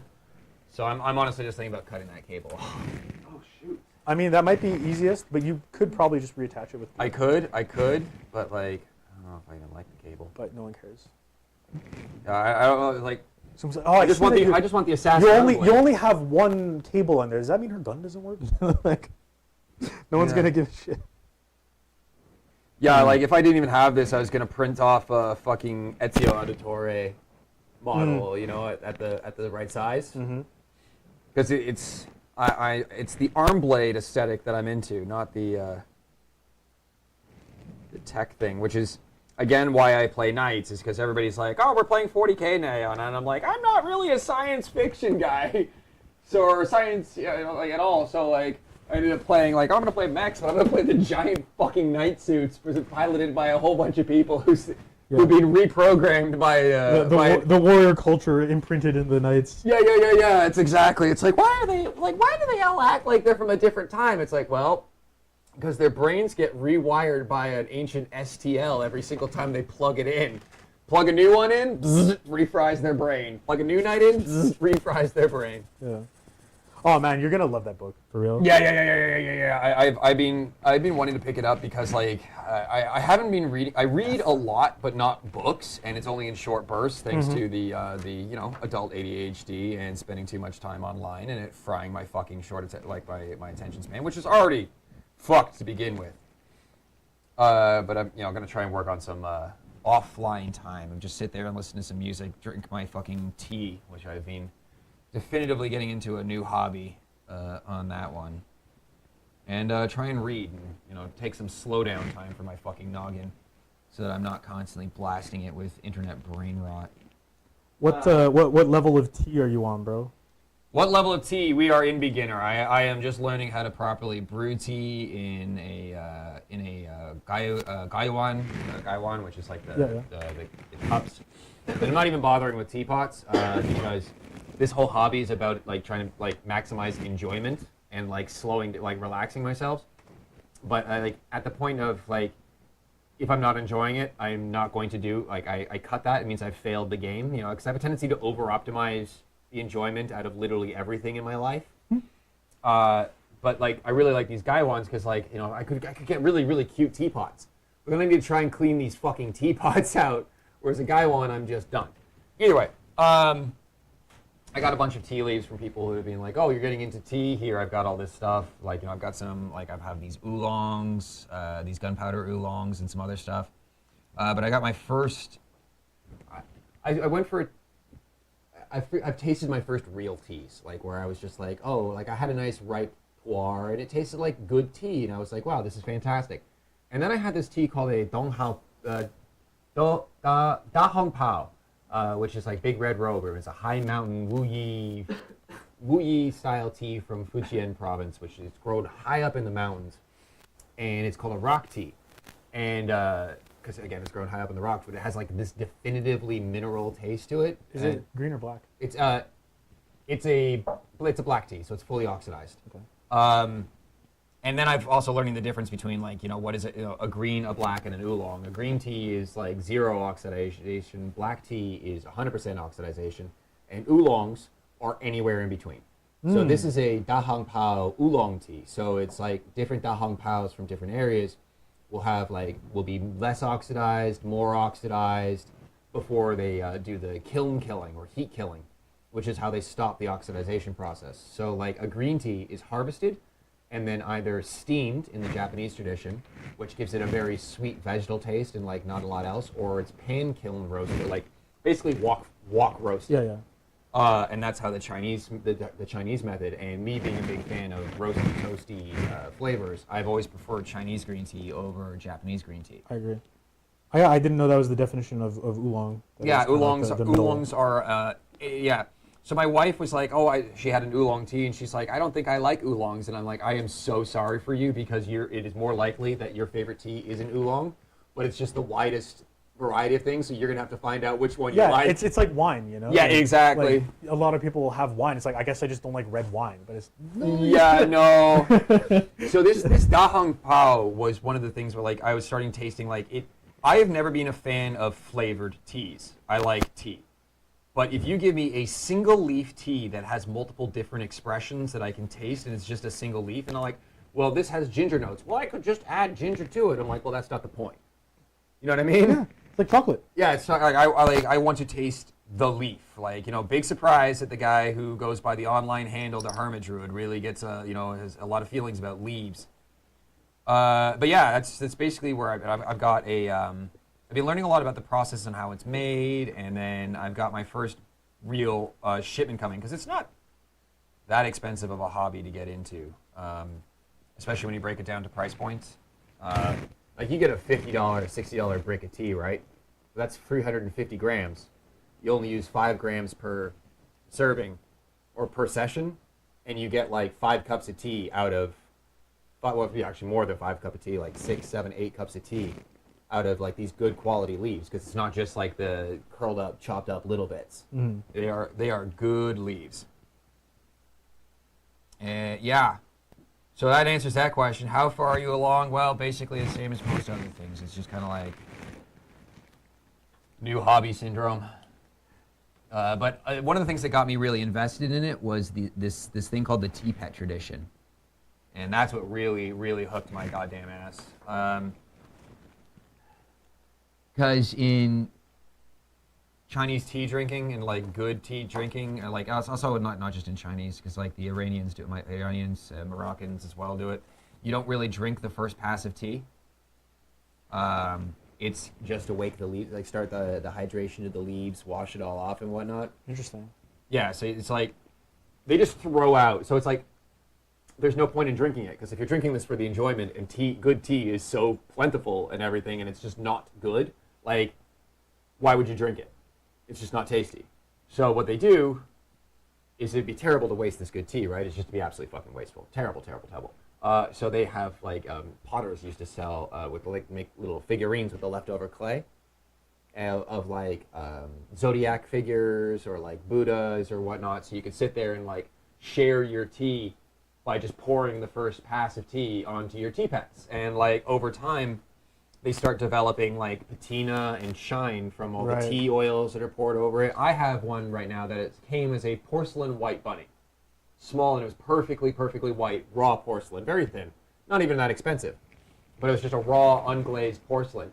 And it was perfectly white, and you really couldn't see a lot of the features on it. But after like a few weeks of pouring, essentially giving it a sepia wash, you know what I mean? Our Lord and Savior, Agrax Earthshade. It started to develop like a patina. You started to see the shading and whatnot and all these things. And there's like all these different, and then there's you have tea pets that have been handed down from like, you know, for generations and generations and generations. This is my great grandmother's tea pet and whatnot. And, you know, it's cute as fuck. Gonna start doing that with Warhammer models. Yeah. Well, Well, they last long, and the rules are just the same. So anything can really be a tea pet. So some people like they'd hire tea makers, like especially people who are very entertaining when they're making tea, because as you can imagine, it's a whole like it can be made into a whole performance. But would pour tea on their like gambling dice. You know what I mean? To like bless their gambling dice. Right. So like if say Kuro was sitting here and you guys were gambling and I was his little geisha girl, you know, sitting here making him his tea. You know what I mean? Different cultures, fucking completely. I don't actually know what the.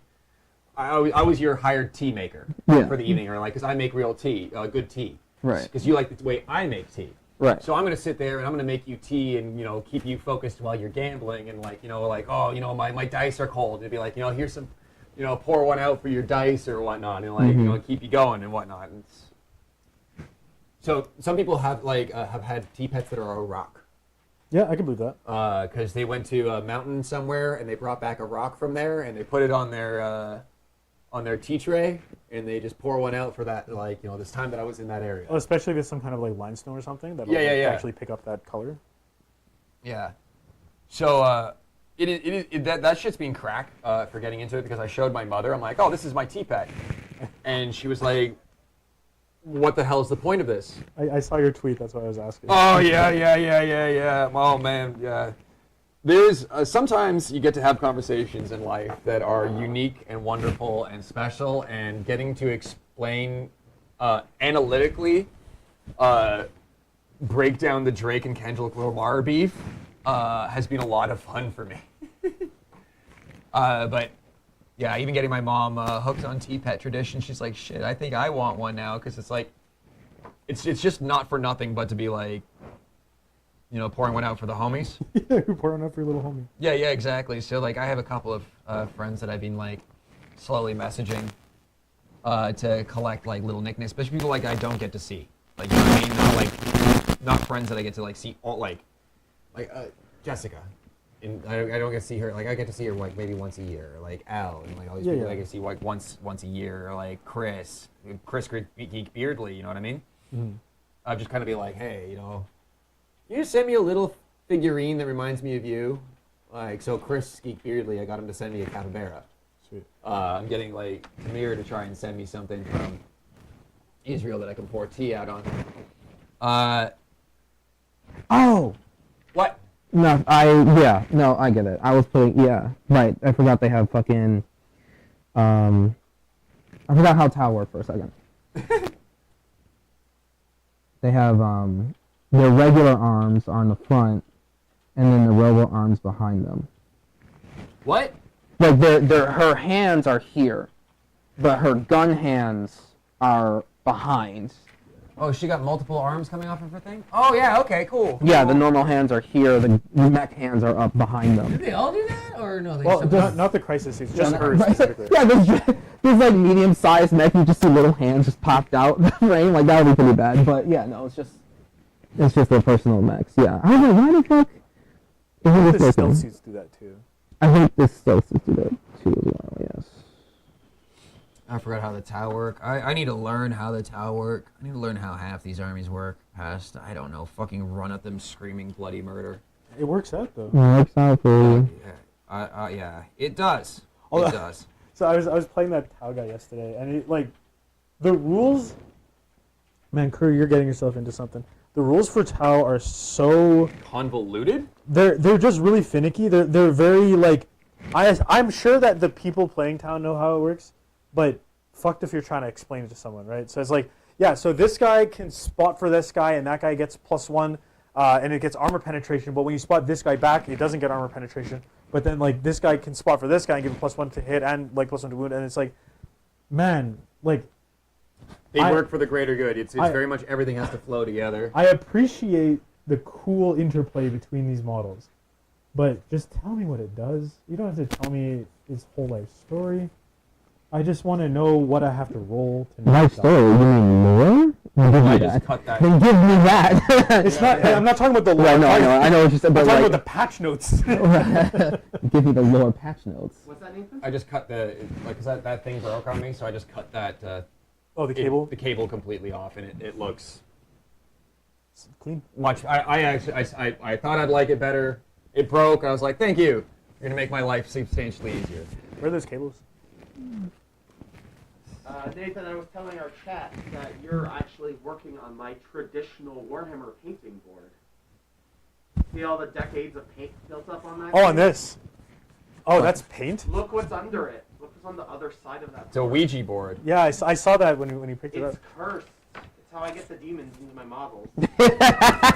Now that's chaos right there. Yeah, well, literally Iron Warriors. So Yeah. like, into the fucking.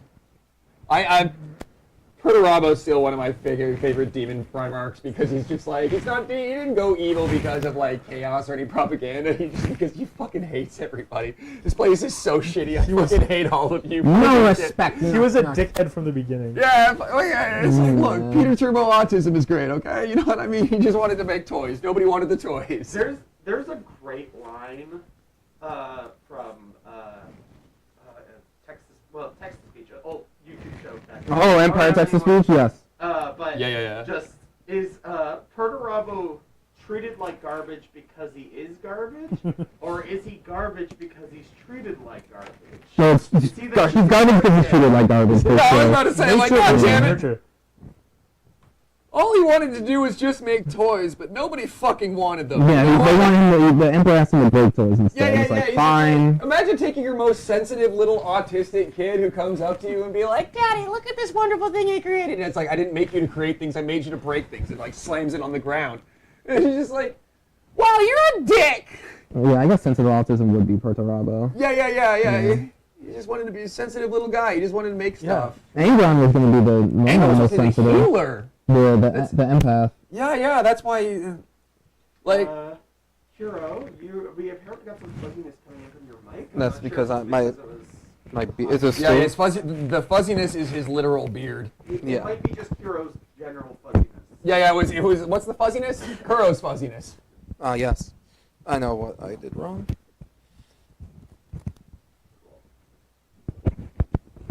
That might be better. Yeah, Didn't Perturabo decimate his legion as soon as he took control of it? correct. He went on yeah. It's like... Oh, because they didn't. No, I think he just did it. Yeah. I don't even think there was a why. I think he just perceived them as weak, and he's like, all right, I don't even think because I know. pick 1 out of 10 of you guys, they're all dead. Oh, he literally Yeah. decimated them. I think literally decimated. I don't think he did it for a reason because like Angron did something like after a failure, right? Like, oh, you guys didn't take over this planet within the same Angron- time that I rebelled against mine. So No, I think it's the other way around. Is it- Actually, Perturabo. was that Perturabo? Perturabo did it. He did show up and immediately ordered it, but that was because he looked at the Iron Warrior's record of service, and he's like, "You guys could be doing better." Yeah, Oh, that's okay. it. Like he's like, I've decided that you guys suck. Yeah. He needs some Okay. motivation. But yeah, Angron is like, you need some. So motivation. Elon Musked it. Yeah. Yeah. now I've got that head sticking out of that armor, and I'm never gonna think of it. Now that's demon. That's demon Yeah, Perturabo. Elon Musk sticking Yeah. out of Perturabo's fucking armor. Oh, good God. Oh god. Perturabo's not that low. No, everyone's better than that. Angron is. That's his demon Primarch form. Look, Right. Angron is one of those people. Like, there's a lot of things where, like, yeah, no, fuck this guy. At the end of the day, fuck this guy. But like, God, man, they really. Like, I don't know how anybody did anything with Angron and not expected him to turn out that way. It's just the Emperor was a dumbass for I some mean, reason. so bad. Like dumbass to the point of this has to be malicious intent. Yeah. I Well, would. it literally was. Yeah, they were like, oh, we can't get this out of his brain without killing him. Maybe it'd be better if we kill him. It's like, no, he's good. No, he's alright. We'll just leave him. It's like I could fix him, but he's Yeah, he far was. funnier when he's fucked up. They were gonna take the things out, but he was convinced not to. Like the Emperor was just like, should I? And then he was Yeah, convinced yeah, to not he, do he it. didn't want there to be a slight chance of it hurting, like killing Right. his tool. Right. That sucks, but at the end of the day, yeah, it's like, well, it's a tool that works that has a little fucking, temper tantrums every now and then is better than no tool. Yeah. That temper tantrum sometimes is the drill that fucking has kickback that almost breaks your fucking wrist. But hey, they invented safety features for a reason, kids. There was no safety feature on Angron. No, there was no. His safety's off. You know who else forgot to have a safety feature installed? Oh, wait, hold on. Let me think. All of them? Yeah, all of them. But Conrad? But especially the orcs. Oh, sure. Yeah. No, actually not having a safety feature is the whole reason they Yeah, Not having a that's safety feature is the feature. That's- Yeah. They were literally created by the old gods to kill Necrons. Yeah. yeah. Well, also they were supposed to be subservient and loyal. Yeah, and, yeah, and yeah, obedient, and they weren't those. It's like, Yeah, why? they were to the old gods. But then there weren't Well, they any more of those. were the ones who revolted and took down the old ones. The orcs? Yeah. Yeah. Really? Huh. That may actually be. No, that's the Necrons. Like the Necrons were doing the Catan Well, thing the- and then rebel, but The the old Necrons guys- and the old ones were in a fight. yeah, The old ones had a bunch of genetic, and they made the orcs and the Yeah. Eldar. but they made the orcs too well, and again they were like, these are supposed to be self-replicating weapons Right. that are loyal to us. They missed the loyal to us part, and the orcs just started doing whatever they wanted. Huh? And there's no definitive this is what happened to the old ones, Yeah. but a lot of speculation is that the orcs kind of just like got rid of them, or the old ones devolved into Gork and Mork. well they devolved into the snotlings. Honestly, That is actually some old lore Yeah, there. Yeah. But I like I'm talking 5th edition Orc Codex. Necrons, are officially, my perfect little babies. They did nothing wrong. After you get fucked in the ass by the second godlike species, anything that you do after that, frankly, I don't fucking blame you. If you decide to shove every god into a Pokeball after that, and you think that they shouldn't exist, you know what? They did no wrong. You are what? The Necrons are actually like the most polite faction too. You're literally looking at the Tau. Yeah, I mean, polite doesn't, No, as a okay, the Canadian, polite tower, doesn't the- necessarily mean nice. The Tau are like the missionaries that knock on your door and like, hey, you have time to talk about the greater good? And the Necrons will show up and like, you have 1 day to get out of your house before I demolish it. Yeah. So, wait. But they're The Tau then. they're polite. I didn't say they're nice. I said they're polite. Yeah. We're Canadian. Because they a lot give of you a people warning. mistake polite for They, nice. They, Like, they showed up and they said, we're gonna demolish your house. You have 1 day to get out. They're not like the guys who show up and demolish your house without telling you they're gonna do it. But you're right. The Tau are. The Tau are, I think they're too nice. They're like I mean, Well, yeah, it's that's, like, hey, you want to come to our barbecue? You know, you want to Yeah. watch some of our videos. In fairness, it's nice because it's worked out the majority of time. Like out of the races in Warhammer that are actual factions where it doesn't work, then versus like every auxiliary race that the Tau Yeah. has, it's just like it's worked out more often than it's not. Yeah, no, it's absolutely. Yeah. And they even still get humans, like, right? Yeah. Humans work for them because, like, honestly, the best advertising the Imperium can ever do for the Tau is just fucking existing. Yeah. Like, you're better off, like, to be honest, you're better off as being a Tau servant than anywhere on a hive planet. Oh God, yes. Like, you know what I mean? Jonathan's talking about the book Dead Men Walking, and yes, the Necrons did give I think it was like a 10-day warning. Like, hey, 10 days, I'm gonna blow up your fucking planet. Yeah, that's kind of But what that's- I was referencing. It's just But that's also like dependent on which Necron it is, right? Because I just heard the story the other day of just like the Necrons beat some race, some malevolent faction, and the Tower just like, oh cool, thanks. They like let out. It was a Trzyn story, not Enrankir. Oh, Enrankir, okay. Yeah, and then but like because Enrankir is just like, what are these animals doing? Kill them. Yeah. Get them off this planet. So I mean, it's like, it depends on the personality of which Tomb Lord. I mean, yeah, essentially. Yeah, Tomb Lord you run into. yeah. And to be fair, like the lore book, like the novels and everything, have the Necrons as being a lot less like they kind of don't give a shit about the other races. Right, because they're having fun. Yeah. Usually. But it's kind of hilarious. Back in the day, there was no lore for Necrons. Mm-hmm. They were just like silent Terminators, never spoke a single word. The only character that ever had dialogue was the Deceiver. Mm-hmm. And then they started, as the new books came out, they're like, okay, now the Necrons have named characters. Those characters have personalities. They actually talk to people. And they're fun as fuck. They're so cool. I really I appreciated the old lore of them just being so terrifying because you didn't know what the fuck is going on. They're just like these guys who just show up silently, wipe you out, and leave. Mm-hmm. That's just robot Tyranids, though. Yeah, Right, I so think that's then- why and they then- wanted to differentiate because, Right. like, what's the difference, right? God, I fucking love this model so much. So like, just aesthetically, I like the like four-armed things. I just think it's like a cool aesthetic.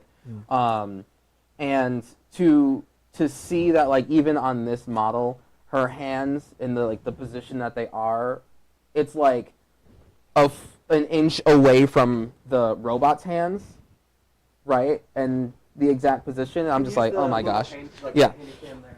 Yeah, like I love how like 1-to-1 her hand movements will be with her mech, right? Yeah. Like it really is an extension of her more than just like a suit that she got into.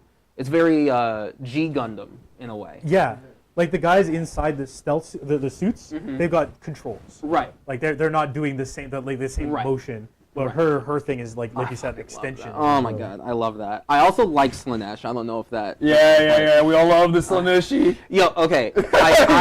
I was just like, because I mainly play Warhammer, Total War Warhammer. That's how I kind of like got more into the idea of Warhammer in the first place, because the Total War game's really good, and like, I typically play the good guy factions because I just don't care for the rest. So I just whatever. But when Warhammer Total War 3 was coming out, I'm like, okay, cool. I'll play Kislev. I'll play Cathay. Cool, whatever. Demons. I don't care about them. But then the trailer for Slanesh came out, and they had a Keeper of Secrets just like sauntering at the camera, and I'm just like, it was just that 1 5-second clip of the saunter and like one of the arms just go like this. I'm just like, I am for Slanesh now. Yeah, just immediately on all.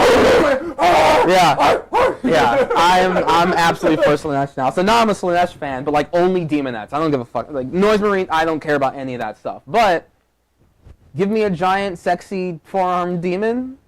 I don't think anybody's gonna really. Yeah. Kira has a type, and it's 4 hours. It was 100% four-arms, 1,000,000%. I mean, he also is really a renowned Sphinx lover, so it really is. Yeah. it really is, yeah. Four-armed, unknowing, slinky evil that will possibly eat me. Evil, not evil, something far beyond my comprehension. If there's something big and sexy that You want it to could eat kill you. me, but doesn't because they like me, that's when I'm into them. That's when I'm into them. Tamir is asking if he can send you, Nathan, something to show Kira. I mean, sure.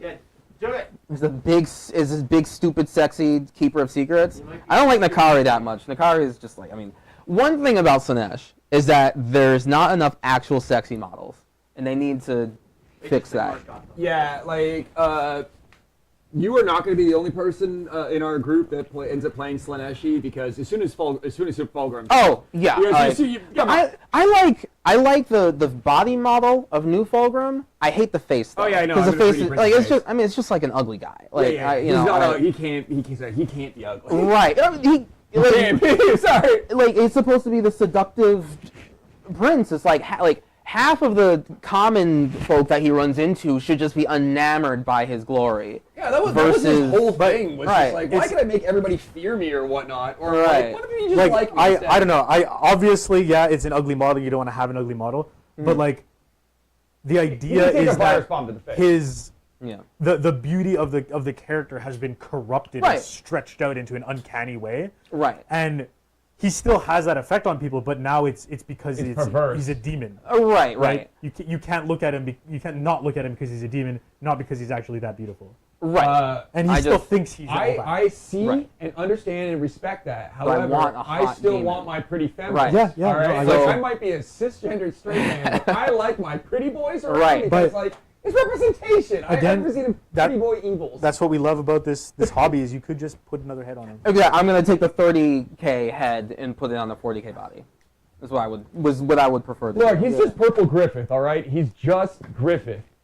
yeah. Yes. Even the parallels with his brother they ended up killing, Ferrus Manus, the guy with one hand. Anybody watch Berserk? Oh, pretty ugly. Rylanor made sure of that. Pardon? Oh yeah, Riley. Yeah. So that's another one of my favorite things about like 40K are like the traitor legions that actually remained loyal for like whatever reason. Like those guys are kind of like base. They're like the cooler. They're the cooler parts of Warhammer. Well, honestly. Yeah, That- I'm over here being like, what's really based?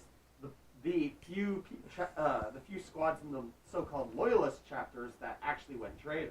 No, Yeah. that's what I love is that like it's not like the heresy happened and then it's just 50-50. Yeah, yeah. Like every single legion had loyalists and traitors in them. Yeah. Right. And the then only one who seems to care about having that is The Dark Angel. Yeah. Oh, Everybody at the Everyone same else has time. them, but the Dark Angels are like, And ba- well, that's I- the whole personality. I It's supposed fucking to be hate the perfect. Dark Angels for that shit. They're supposed to be the I perfect hate ones. We're them. the first legion. Oh my god. Nobody cares. no one cares. Nobody cares. You know who does care? The people who they leave on the fucking battlefield because one fallen might have been reported in a system away. I fucking hate the Dark Angels. I of all the loyalist factions, I legitimately don't like the Dark Angels. They're my favorite. 'Cause look at them. I am a paranoid Green Knight that spends too much alone time alone and a bit of a. But like But you wouldn't say like if you're like, oh, Hermit, your evil druid has been detected in a city over here. You'd be like, okay, I'm gonna go fuck him up. You guys keep doing the thing. But to be just like, no, everyone mobilize and just fucking leave. Yeah. Not even like a respectable retreat. Just straight up leave. That's the shit I don't like. Where it's just like, I get that it's a grimdark universe, but if it's grimdark because you're like outrageously autistic over nothing, that's what I don't like. Hey, fuck off. Can I tell the story of the Dark Angels' actions during the Siege of Rax? Yeah, sure. Oh yeah. oh yeah. god. All right, so Siege of Rax is going on. There are Alpha Legion on the planet at this point. And they are helping the Chaos Cultists. Correct. Azrael is flying by My in his boy. ship. He hears about one of the Alpha Legionnaires who may have heard rumors about the Fallen and knows something about them. And so he lands with half the chapter. He lands in the spaceports of Rax. Basically annihilates the spaceports. And then the Alpha Legion catch his chapter in a trap. They lose over 200 Marines and have to withdraw from the campaign entirely after only one battle. And they do not capture a single Alpha Legionnaire to even question the whole time. I legitimately hate them so And much. afterwards, the High Command of the Imperial Guard were like, why didn't they ever communicate with us? We needed the spaceport to, we were planning on capturing it so we could land troops in the, future of the campaign and stuff. And the Dark Angels literally just show up, blow up the spaceport, lose a good chunk of their chapter, and then leave. Yeah. I hate them. I legitimately hate them. They're Things- terrible at Ask their me. jobs. Things should be grimdark because you have to make violent choices in the face of things that at least make sense, right? Like at the very least, purging witches and heretics and all that stuff. Fine. There's at least some level of I get it. You're doing this for the greater good, quote unquote, right? And it's a proven greater good. And then there's just we just don't want anyone to know, or else they'll think we're not as cool. I think maybe, despite every legion, despite everyone knowing that every legion had some amount of traitor. Well, in them. not everyone knows that. There's heavy propaganda. So, everyone in the Imperium who is just a regular person, Right, they're they don't even know about the Horus Heresy. But Right. anyone who does, we're like, okay, well, there's these really bad people for some reason, but there's also all these really good Space Marines. Right. And the really good Space Marines are all loyal, and they've never been not loyal.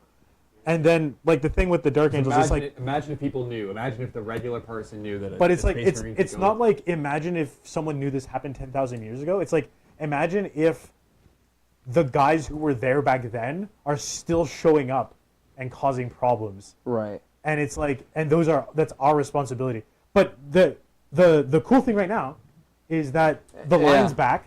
Yeah. Yeah, So- and that stupidity. Yeah, and he is really good book. The Lion, Son of the Forest has him going around and collecting fallen. The redeemed. Yeah, The it's a good book.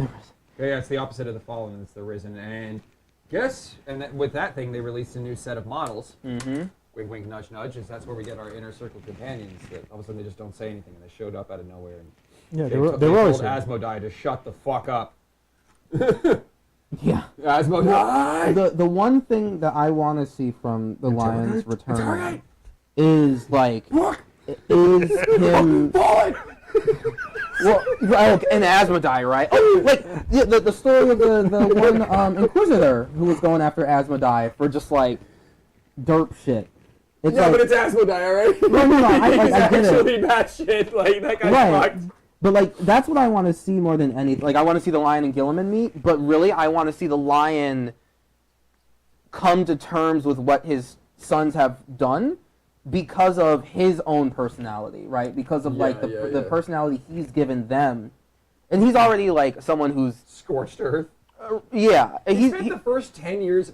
This is why he's my favorite Primarch. I know, He spent the spent first his- 10 years of his life just living in the. I'm an only child who spent the first, again, like 8-10 years of his life alone in the woods.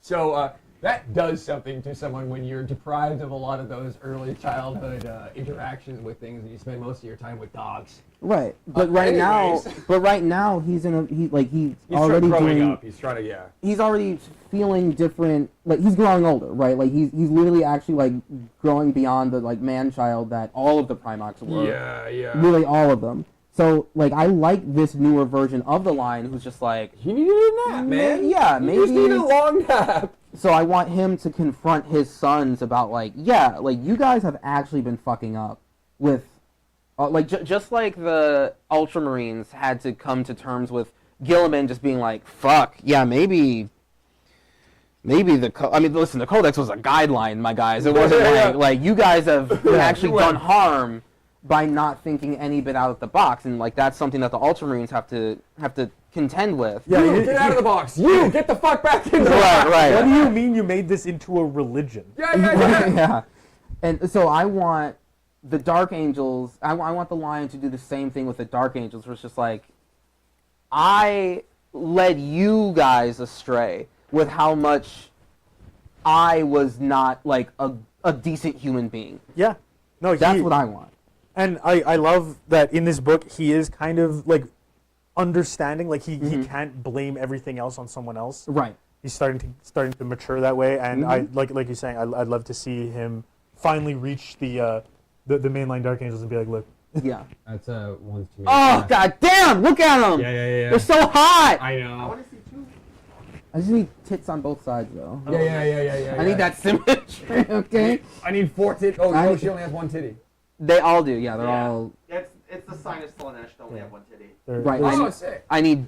supposed to be like hermaphrodite. Yeah. They appeal to everyone. They decide hermaphrodite is when half and half Right. split down the middle. But if Slanesh wants me, You need 4 I'm gonna need 2 tits. All right, I'm gonna need tits on both titties. sides. I want a Slaneshi army that is trying to get me on their side. Okay, I have not a lot just. of demonettes, and I ended up sculpting a second blue one. Thank you. That's what I need. I also want to play Emperor's Children, but that's because I've left my, I lived my, again, we were saying earlier, like a few of us want to play Emperor's Children because not just because of the Slaaneshi, but some of us love to worship at the altar of excess for about a decade.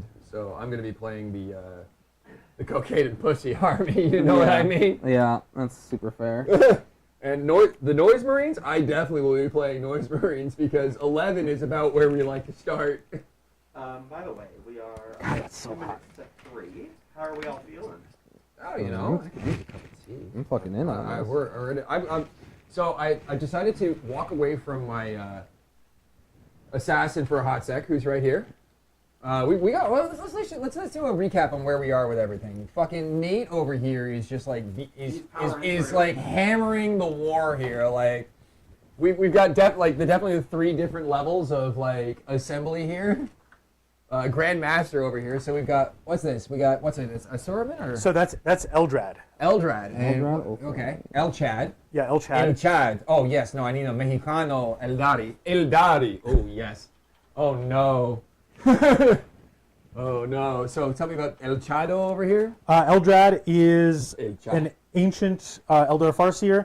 He's the guy who went up to Fulgrim and was like, hey, by the way, some bad shit's going to happen. Oh, wait, you got this demon sword. Never mind. put that down. I'm talking to the wrong guy. And there's gonna be a ooh. Yeah. So I'm in the wrong room. he's still around, very, very old, and he is going to be pretty integral to the new Eldar meta. Before you could get away with not having him, but now you can't. So he's going to be a big deal. He's basically the only model in the army that gets like actual psychic powers from back in the day. So, you know, He's like a big deal, like lore wise. Yeah, like, yeah, He's like the Eldar. he's the Eldar in a lot of Farseer. ways. Yeah. If anyone is going to be the leader of the Eldar race, it's either him or Yvraine, and everyone knows like Yvraine's not going to be the most reliable at that. So yeah, he's been guiding the fate of the Eldar for the past 10,000 years, and he's real cool. How does everyone feel about the retcon about Eldrad? What are you talking about specifically? The fact that he's alive. Oh, I like it. Okay. I don't like him to be dead. Was he supposed to be dead? I just bought the model. I mean, I don't keep In him the alive. please. Gilliman showing up timeline, Yeah. Eldrad dies during the 13th Black Crusade. Yeah, He gets into a fist fight with Abaddon. He wins, but then he sacrifices himself to uncorrupt the Blackstone Fortress. yeah. And So in new lore, that I don't think that fist fight ever happens, and Abaddon No. throws the Blackstone Fortress into Cadia. yeah, so the 13th Black Crusade got rewinded a little bit, and they reconfronted what that meant and what happened during it. Mm-hmm.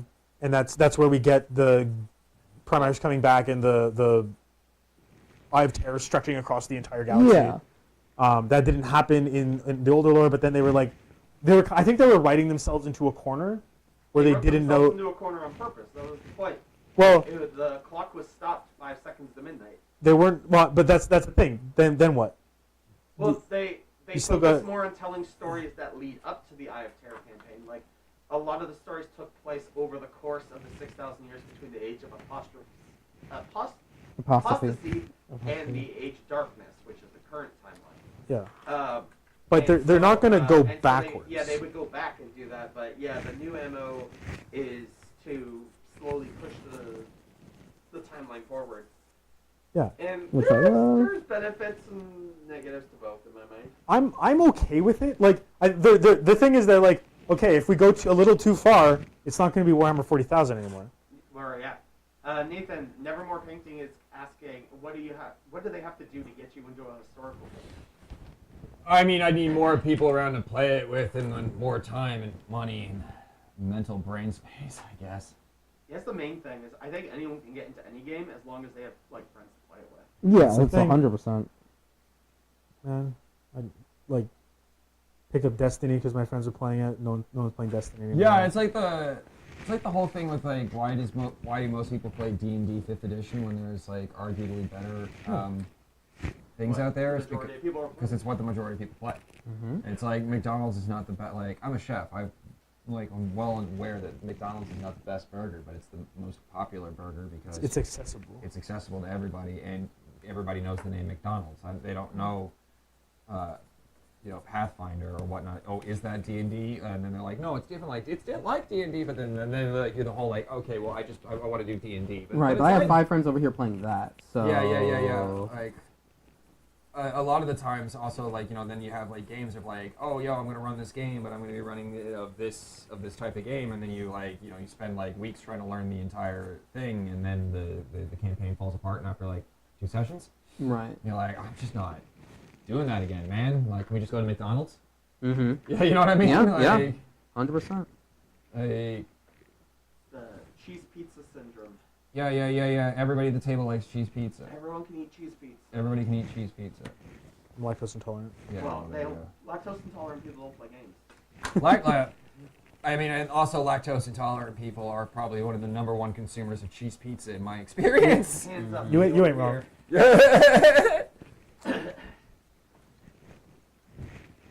Like, that's one of the things I've loved about every lactose intolerant person I've ever met is just like, I'm going to eat the hell out of this and I'm going to go home and sit on the can and get the hell out of my way.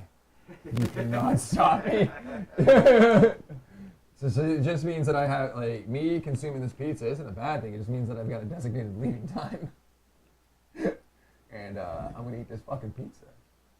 Also for me, like historical war games, I don't know if this is just like a weird way to think about it, but Have some- land connects? sometimes it feels kind of icky, you know? Yeah. I'm playing my World War II historical Wehrmacht, like I don't know if I want to get into that, or like the I see the war games that are like the African wars. You know. Yeah. Who's fighting in those? Oh, the British. The British and who? Yeah. Oh yeah. Yeah, I was about to say. Well- like, I am from a colonial country, but neither of us have colonial. We're not a big fan of that. What? Do I really want to win this battle? Yeah. Are we the baddies? Yeah, I think, and again, that's one of the best things about 40K and the Grimdark universe is you can really just, you can sit around here and argue about so and so did nothing wrong, but I think the best way to play 40K is to pick your biggest fucking favorite war criminal and say, this is my piece of shit. Mm-hmm. Everything that he did was wrong, and I'm okay with it. Right. You know what I mean? That is my MO. All my favorite Primarchs and Space Marines are the worst ones. And Yeah, I he's choose just them- an I choose them irredeemable- because I'm like, I want my Space Marines to be assholes. Yeah, like, that's the best part, like of the game. Like, sometimes you get to fuck around with things, but at the end of the day, it's about carnage. Although I do need Night Lord people to stop saying that their chapter is honorable. Can we just stop? Can we just Why? retire that Who word? says that? That's the best part. I love the. Oh man, Night Lords are some of my favorites. Yeah, they just got to embrace it at that point. Like, Yeah. No, like if you are trying to fucking explain your way out of shit as a Night Lord, you are literally dishonoring your Primarch. Even amongst the Traitor Like- Legions, the Night Lords are the most honorable because they'll choose to butcher 10 million babies so they don't have to kill 1 billion people, guys. I mean, yeah, I see. Like, okay, well, you're gonna try and sell me. Okay, all right. You know what I mean? But like, that was their MO during the Great Crusade when they Correct. had some oversight. Nowadays they just They just actually butcher the baby. babies. Yeah. They're just killing the babies now. That's the point, is the killing of the babies. yeah, like that was the thing about Conrad. It's like he was a bitch, but at least he believed in what he believed in right to the death. He let himself be killed, as far as I remember. Like the Calidus assassin had it to his head, and he's just like, nah, I believe in this fatality that I've preached my entire life, that everything is evil, like that shit and should die. And he's just like, I'm not gonna try and save my life. I'm gonna let you kill me because I believe in it that much. So like, if you're a Night Lord fan that's just like trying to explain your way out of being an evil maniacal fuck, it's like you're just dishonoring Conrad. Yeah. You're just, it's Well, just but also, in the Night Lord's novels, the guy the POV character who was like one of Talos, he's like talking about how all of his compatriots are talking about what Kurz would have wanted, you know, like what like trying to honor his memory, and Talos knows that Kurz wouldn't give a fuck. yeah. You know, he's like, what is Kurtz's idea for the chapter for the future? Like, what are we gonna do? yeah, I'm dead. Fuck Talos you. is like, he doesn't give a shit about you anymore. You know? Yeah, he died. Fuck you. I'm out of here. Everything has to end. Well, how do we continue? He's like, what part of everything has to end? Was I unclear about as I let this Calidus assassin cut my fucking head off Just to prove a point. just to prove a point? And you're like, at least he was. So that's what I find the fun part about the nihilism argument between, or the nihilist mindset between like Conrad and Sanguinius, who both like, again, I know most of my lore from like glazing over a lot of things because I like the game talk, but like I like the psychology of it. But both are the Primarchs that knew that one day they were gonna die or something's gonna happen, and one person kind of like went a little bit kooky from it, and the other person just said, "I." And then when he went out, he realized it's like, this is the day I die, but you're not that guy. And he just basically went Mario star on everybody. I actually just I read know that. he's gonna kill me. I just read that novel. Yeah, it's just like, It's so good. yeah, it's one of the things about like, oh, one day I know the moment of my death. I know the moment of death. This is the day I'm gonna die. And then Sanguinius is over there like, okay, well, you do realize until that moment that means I'm absolutely unfuckwithable. So, And da da da da. what makes both of them a bit even more interesting than that, because like Conrad was a slave to the future, right? Like Yeah, he, slave to his fatality. he was like, I can see the future, and there's nothing that can change this. He enslaved himself to it.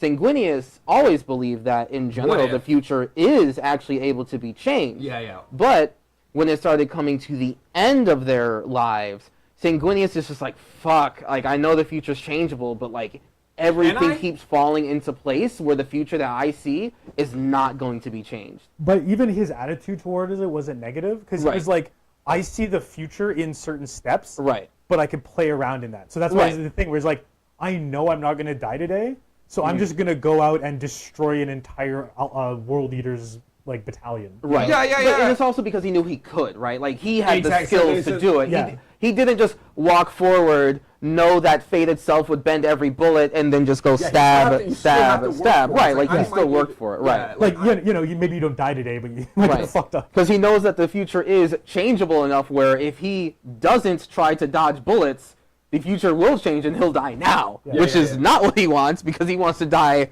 a little bit later than that. But like, think about it this way: like, they both saw how they were gonna die. Mm-hmm. But imagine if you see yourself dying, saving a bunch of children from an orphanage, Taking it, bam. Right. versus you see yourself dying, being stepped on in the nuts over and over again until you bleed out. Right. Yeah. And it's like, which of these, like, if you're And that that is- first guy versus that second guy, how does that affect the rest of your?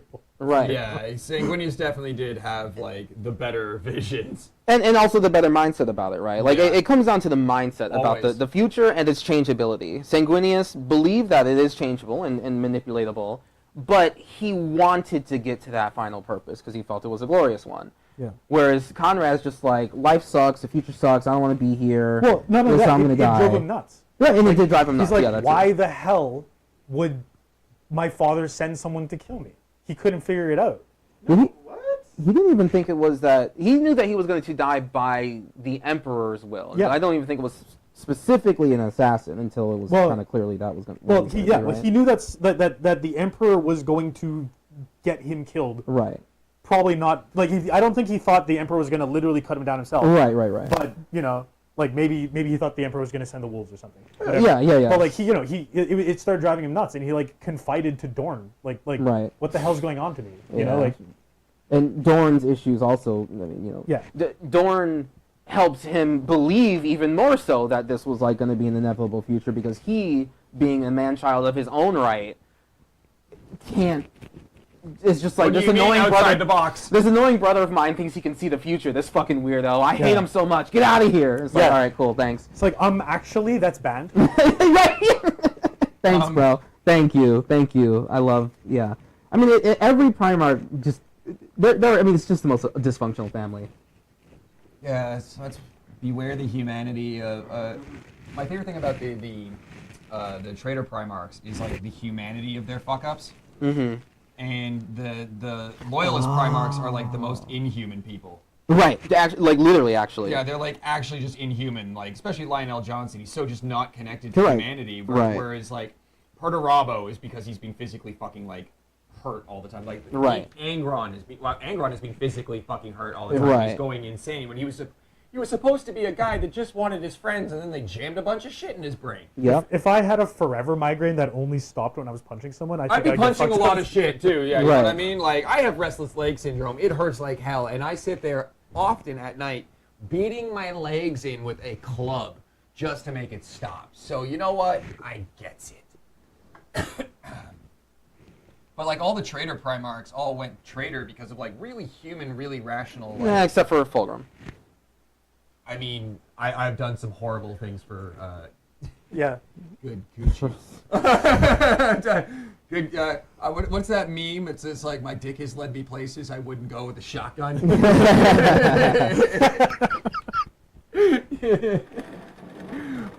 So you know what? I get it. Like, It just had less of a human element Well, to it. it's- 'Cause it's not even like Oh, he you was got promised covered. good pussy. He's just like, this sword is talking. talk to me. Yeah, he just got.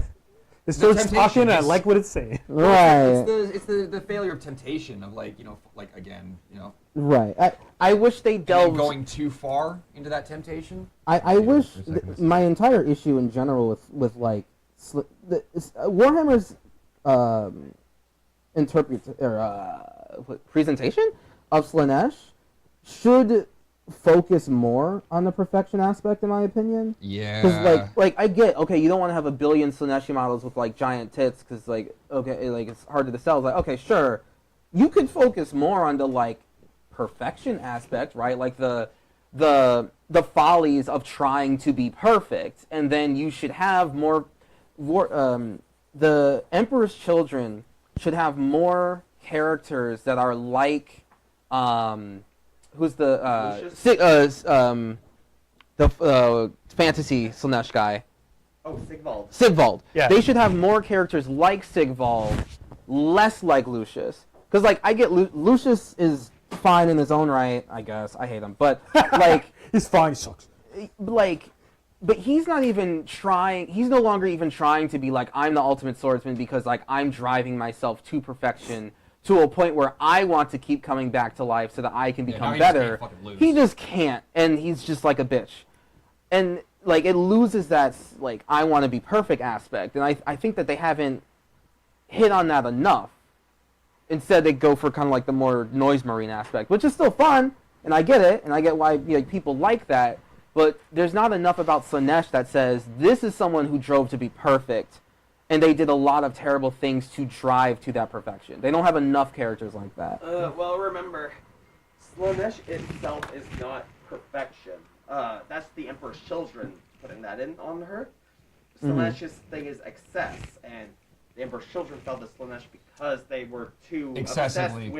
obsessed with the idea of becoming perfect. Yeah, and Right. that's true of all of them. All, Right, all, right, all right. of the main chaos, like Space Marine legions, are an irony. Like the Death Guard. Mhm. The Death Guard wanted to survive. They wanted to not die to this disease. Now So they became are. disease. They've become disease. You know, the fucking Thousand Sons wanted to well, Aramin, I guess it's all Aramin's fault, but Yeah. you know, they didn't want to fall to the corruption of change.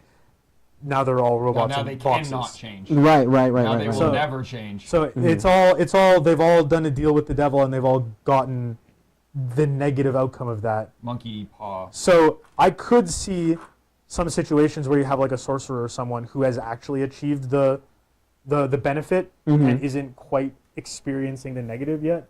But you have to also remember these guys have been steeped in this shit for 10,000 years. So it's gonna, Right. you know, it's gonna the sliders are all gonna go to the max eventually. Right, and I'm just looking for more of that aspect, right? Just more of that like mental side of just like why someone would be under Slaanesh, like the excuse.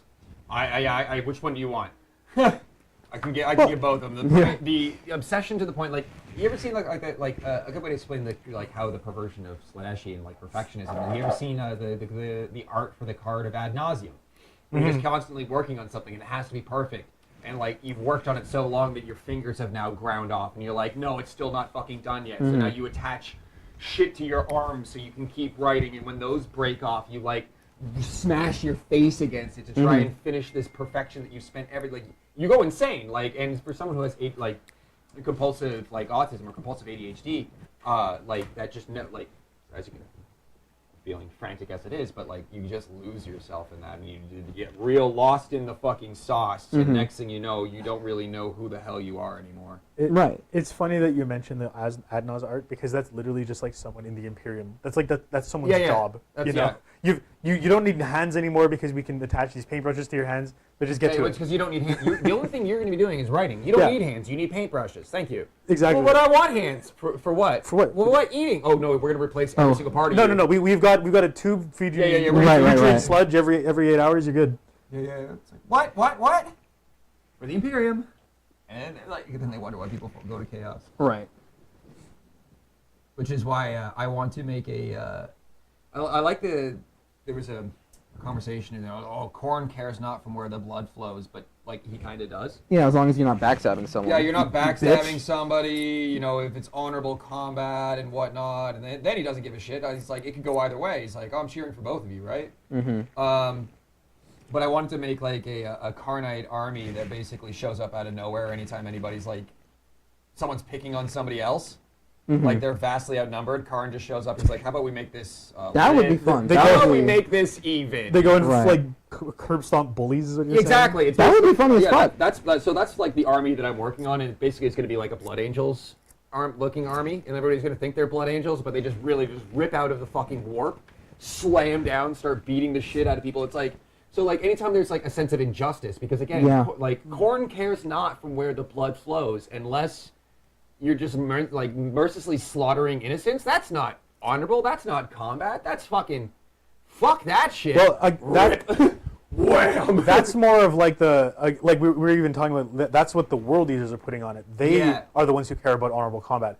Khorne literally doesn't care. yeah. If you were to stack baby skulls, he'd give you points for the arrangement. Like he doesn't care that you're, but Angron actually does care if it is an honorable fight. All right, well, Yeah, I I thought- guess why Angron's in my army. Yeah. I thought so- Korn would still care if it was like if you're backstabbing someone about it. Nope. No? Does not want you to backstab anyone.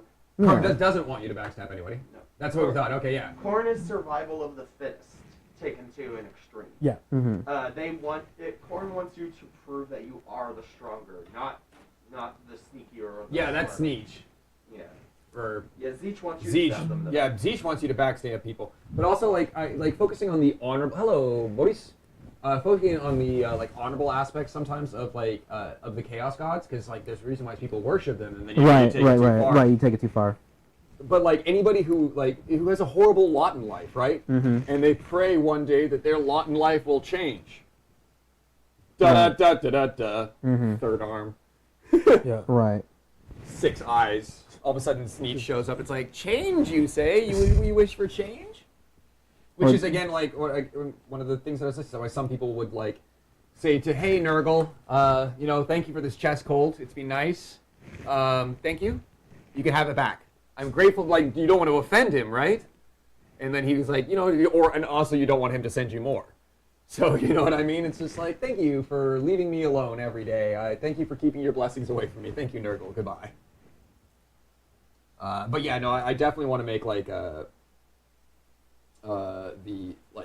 essentially a war band that just anytime there's some sense of injustice, they don't care. They're just there to slaughter, right? They're just gonna jump out and be like, "Oh yeah, you want to go?"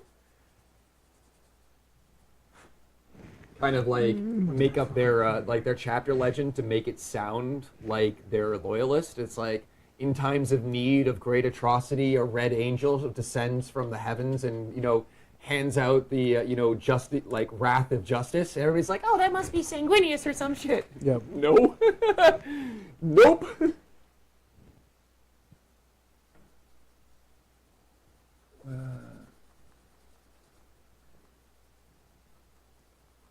Keep Nurgle's blessings, please.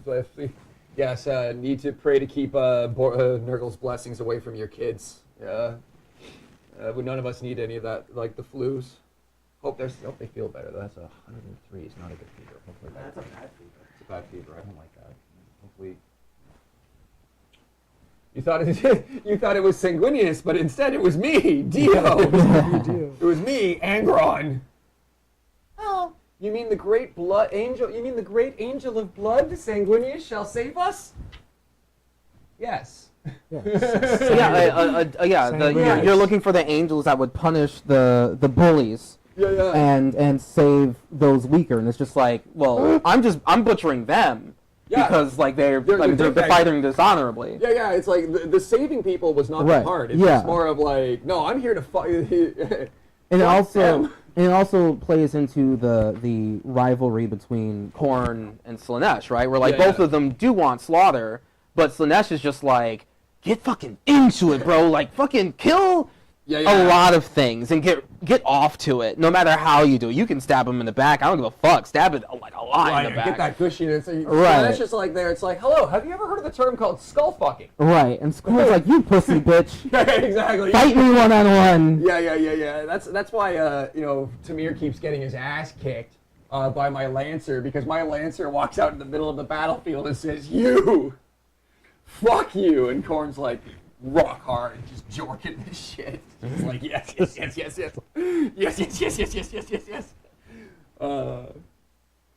Just giving it the fucking jork.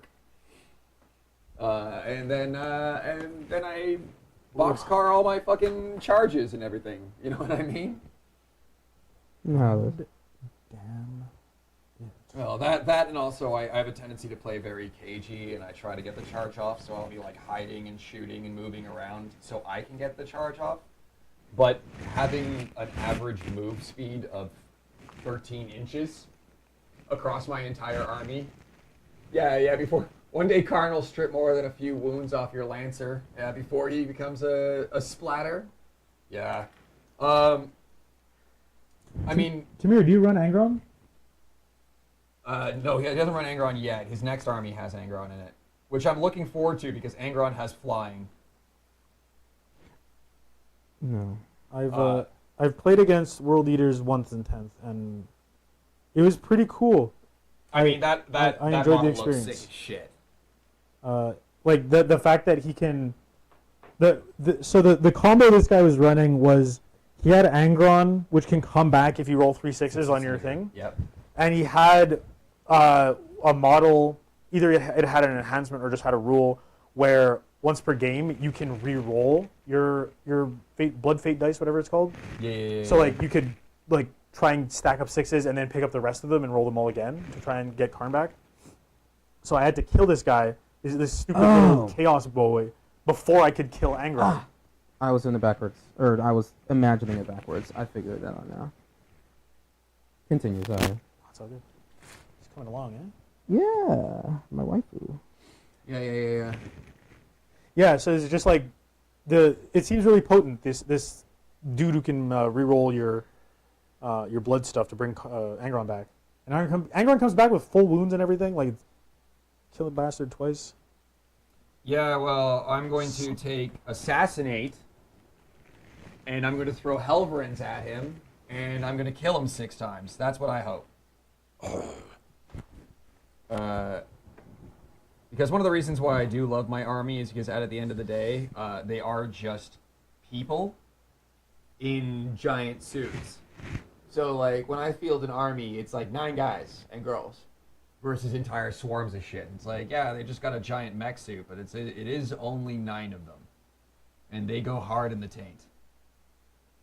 And I appreciate that about my knights.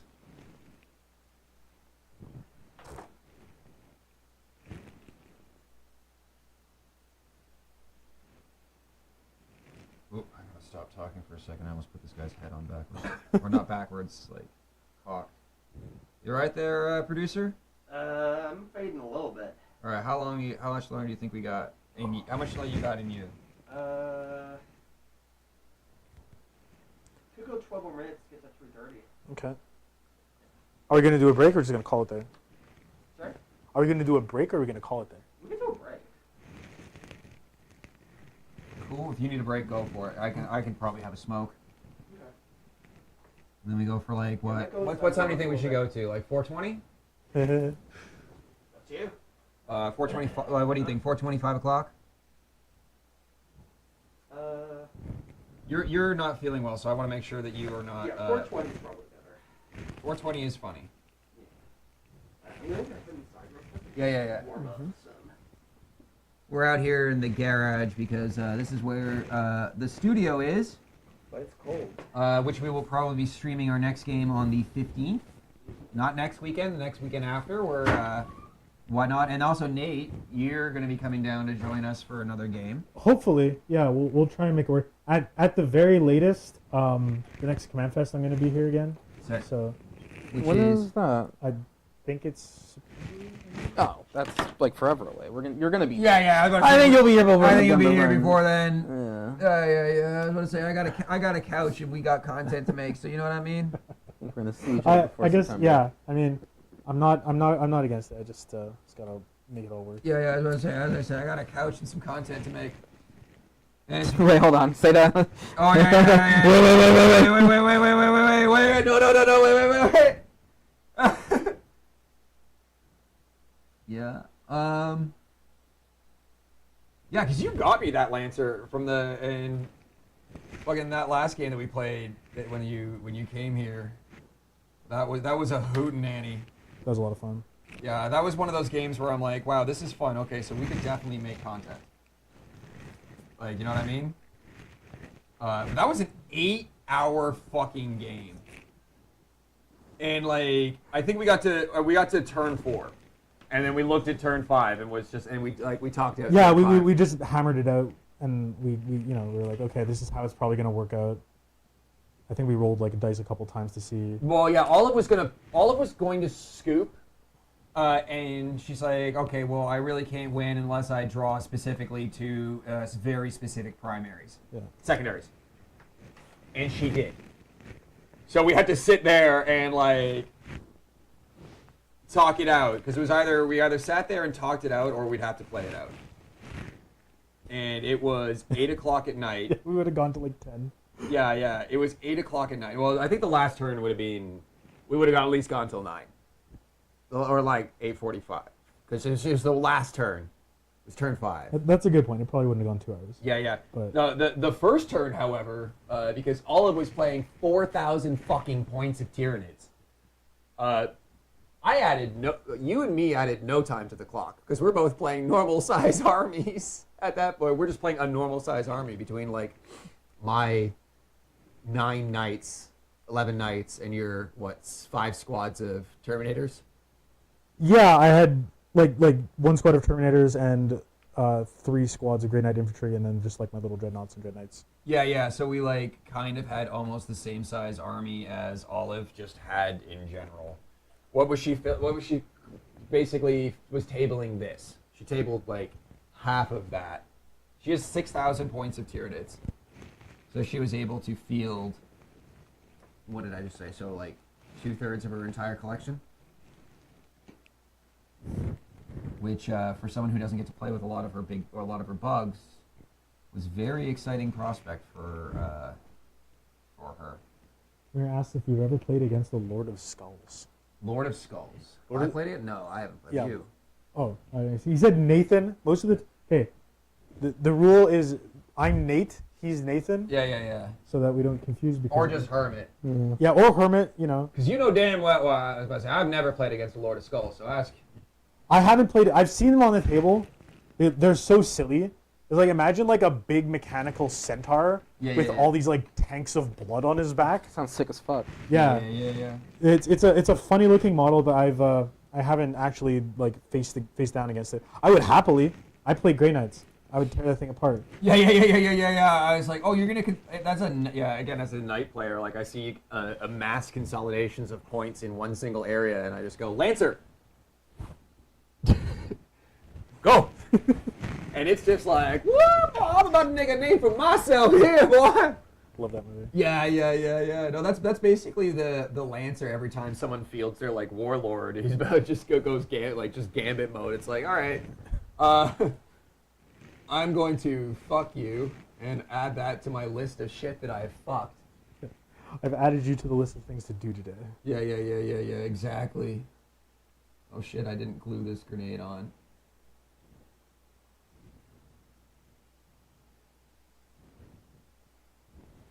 It's behind the pouch? Hell yeah. Okay, so I'm just gluing that to his ass. Sick.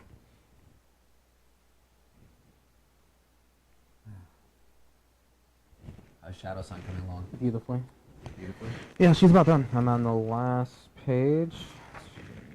Yeah, I'm on the last page other than the droid.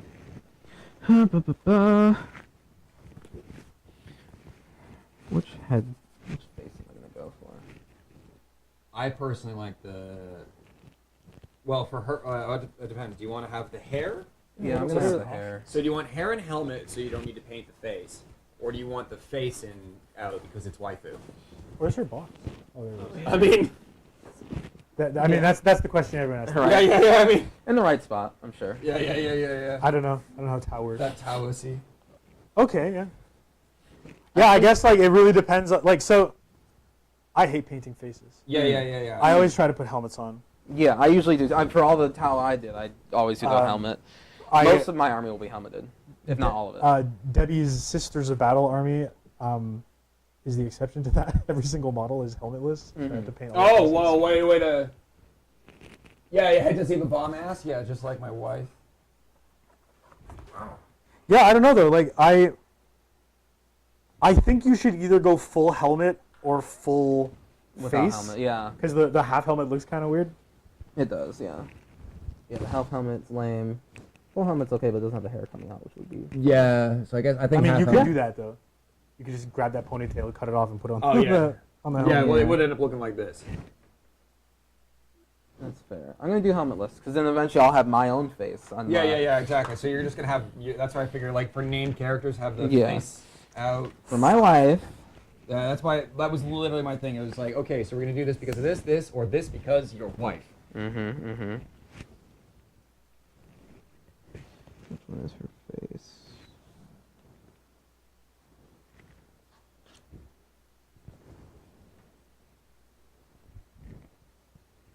It's just taking me a couple hours to do one guy. It's fine.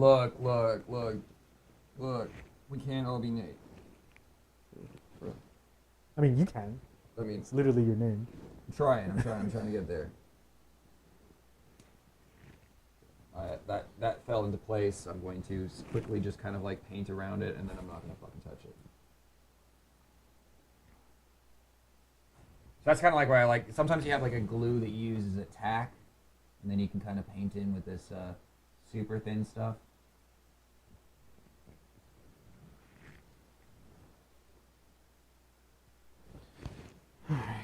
Alright.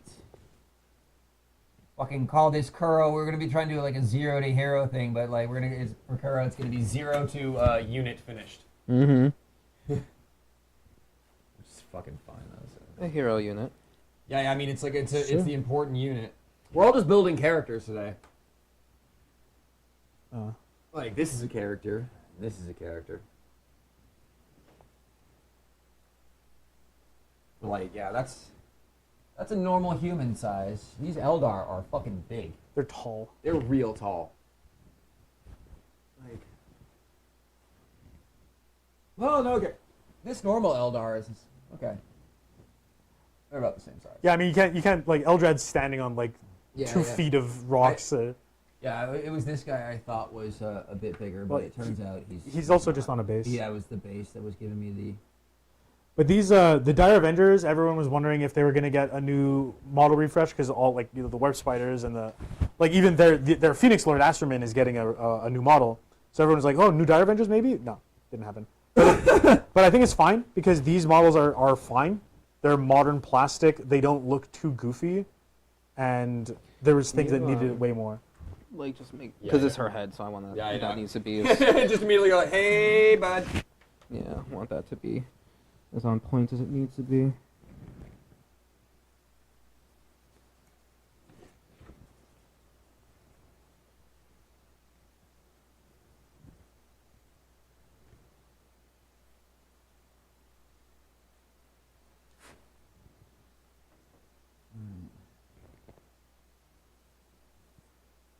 Yeah, I'm just going over these with not even the knife. Mm-hmm. Just this soft pad. Mm-hmm. So it really only picks up things that are above Right, above the... the line. Yeah. There you go. Thank you.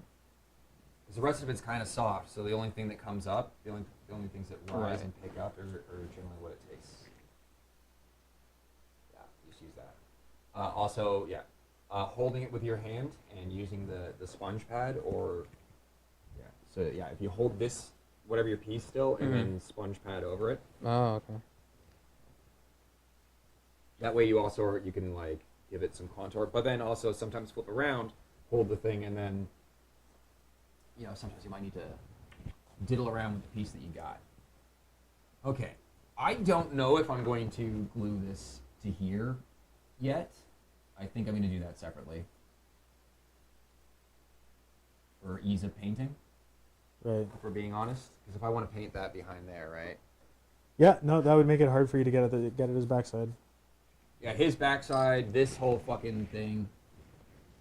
So I think we just glue this down. And then work on that later. I don't know how the fuck I'm going to dry brush this shit. Like, they made this shit more delicate than my will to live.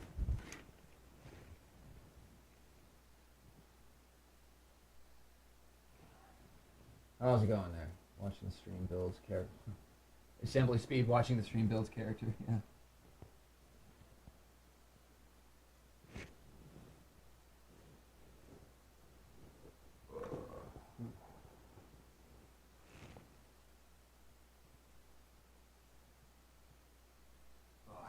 Anybody else working on anything interesting in here? Sorry. Mm-hmm. You're good. So I know it's commit to the bit type of player pretty much for anything. I would.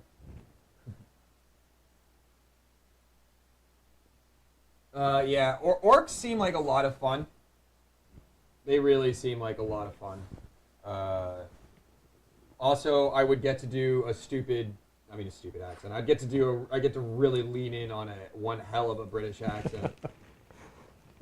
Yeah, soccer It's a hooligans. stupid accent. I'm like, I mean, I can't really say that because, fun fact, the Warhammer originated in Black Country, England, where my wife is from. So my wife talks like an orc, but she doesn't like really lean into it like the comedic version that they do, where they really just kind of like comedically lean into it. But like, no, my wife sometimes, when she's a little upset or something, and her accent gets a little thick, I'm like, oh shit, I'm about to get crumped.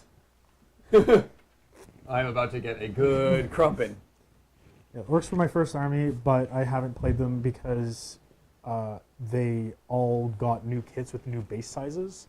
Oh. So if I need to play them properly, I have to change the bases of 100 orcs. Oh Jesus. I'm just That not sounds about awful. that. Why would they Yeah. do that?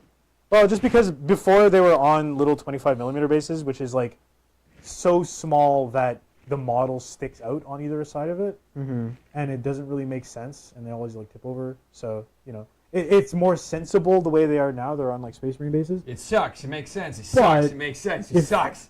No, I understand the sense of it, but it does suck if you're like, I have all of these orcs, and I have to get all of these bases, and then tear all these orcs off their bases, and then rebase them. Yeah. God forbid you did any like extra steps on your basing. Or God forbid you did what we just did and like use plastic cement and fuse the two of them together. Yeah.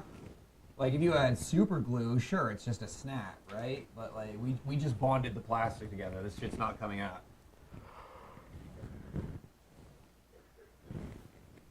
Yes, I don't play orcs anymore.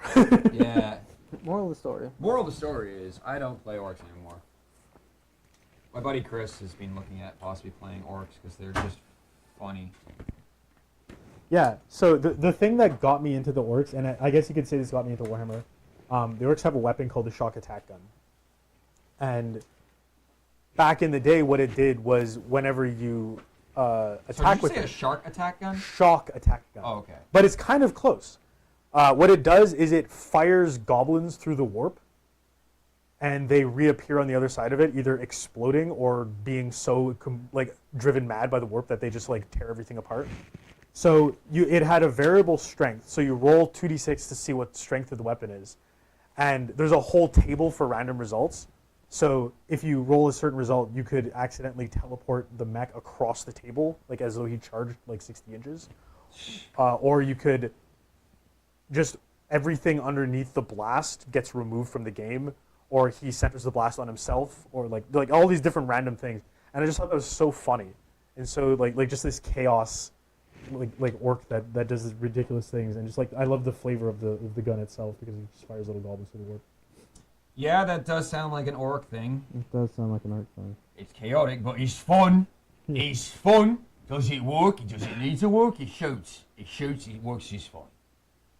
I pointed at somebody, and whoever's on the other end of it ain't there no more, so we think it works just fine. Exactly. Go to advanced audio properties. Go to the microphone thing and hit the mono tab. Oh, hit the mono button. Yeah, should split it to both sides then. Did that? Yeah, that does seem like it worked. Okay. I told you I fucking hate audio. Boris. I don't understand audio. Yeah, well, thank God. Thank God, even though you don't understand it, you're. I don't understand it, he says, meanwhile diagnosing and solving the issue without looking up from what he's doing. Can't stand audio, he said, fixing it without a thought. My mortal enemy returns. I know how to deal with it. I mean, fucking fair enough, man. All right. Alright, I'm almost done with her. Congratulations, Kuro. You built one to my two, and I built two to this fucking entire goddamn squad. I could definitely use some help on the kill team part of this thing. Yeah, I'll if put you whatever want. together.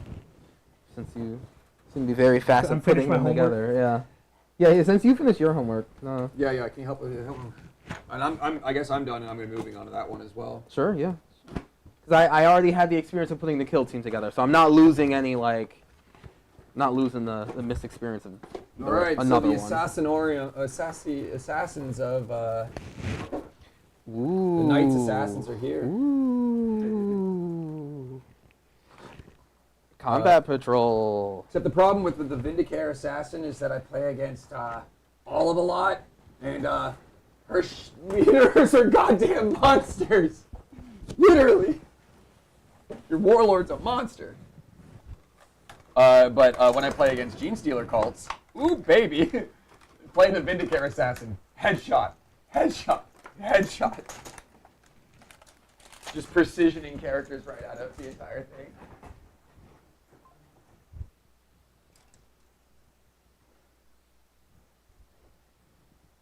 So you're gonna try and build the. So you're gonna build the dudes. Yeah, so there's 2 squads of Pathfinders. Two squads of Path. So you're gonna have like what 3 squads of Pathfinders? That's you're gonna be full up on Pathfinders. You got I think all the Pathfinders you might need. Sick. Oh wow, yeah, no, fuck, that's on UG. Yeah, like that'll have fun. Yeah, the mech and the ship all put together now will be fun. But yeah, I've done the Pathfinder. Yeah, it's before, okay. so Hey, I don't I'd enjoy appreciate this it. part. Could you help? Well, I just already did it, you know. Yeah. I also don't enjoy that part. I play knights, okay? My shit's huge.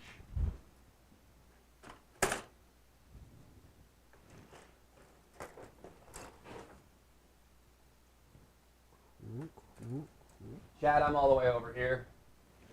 No, they hear you. The microphone's on you. Yeah, I'm just saying, I'm out on this side doing illegal shit. I mean, Yeah. not in my country. Off camera.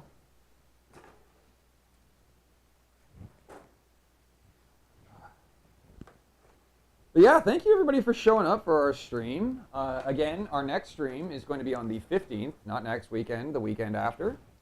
Where Olive and I are going to be playing Imperial Knights versus Chaos?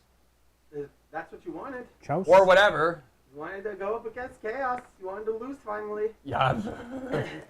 Yeah, I'm going to be facing a lot of tanks next time. So you're going to see the Knights get pummeled, and then we're probably going to be returning to our Avalon storyline, and then I think Nate's going to be coming back, well, as soon as possible with the Grey Knights, the new Grey Knights detachment to help me maybe fight off some Gene Stealer cults and some other stuff that I might have taken, or more Tyranids. It's going to take me a long time to paint up.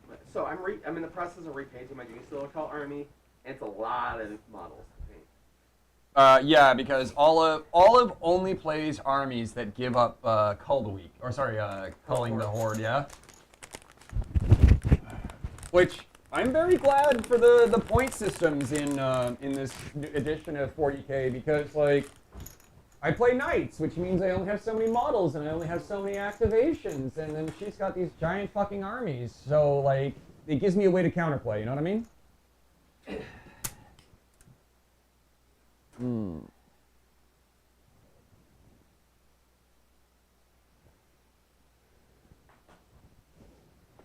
Shaq, Joseph, I saw you said you were working on your Necron army. I just want to say go fuck yourself. I'm jealous. I have loved uppy downy point scorey bullshit since I was introduced to the concept. And I also want to LVO somebody with a monolith in their backlines on turn 1. I managed to do that to Olive once with a Lancer because we were playing on long edge deployment and we have a massive table, so there's a big space that I could deep strike a knight. It was going to be worse, but you reactive moved into an area that blocked it off for me. Playing against Olive is always annoying because she makes me work for it.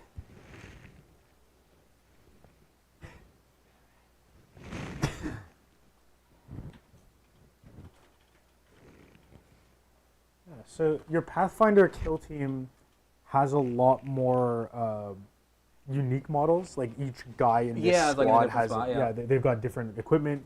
The Pathfinder squads are gonna have less of that unique equipment, so it's you're gonna have like 10 guys with the same gun. You know what I mean? Sounds good. Sounds fine. As many long rifles as possible. Yes. That's all I care about. I want Yeah. those Well, long we can bullets. kit you up with railguns, Yeah. Yeah. long pulse rifles, whatever they're called. Yeah. Yeah. That's what I like. I like shooting.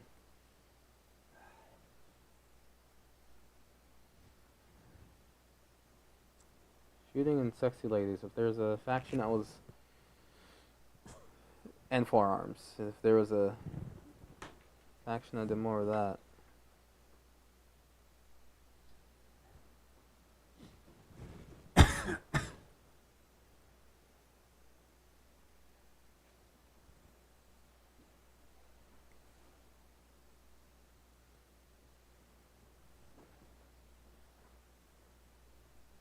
Fucking. Are you having tacos or pizza for dinner tonight? Tacos. Yeah? Tacos, please. Yeah. Sounds wonderful.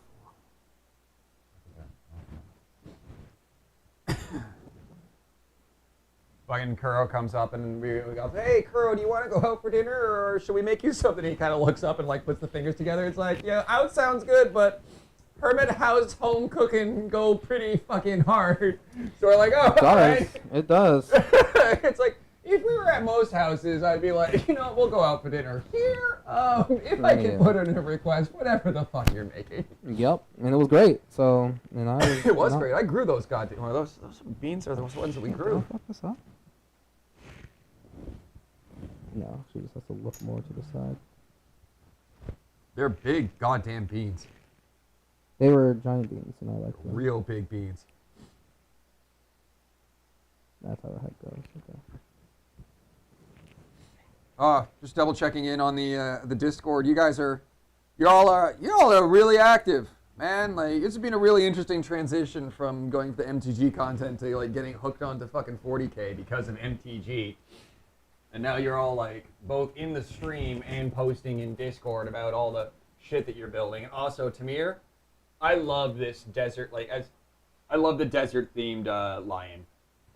I love the desert themed shit that you got going for your chapter. I think that's fucking dope, especially all things considering.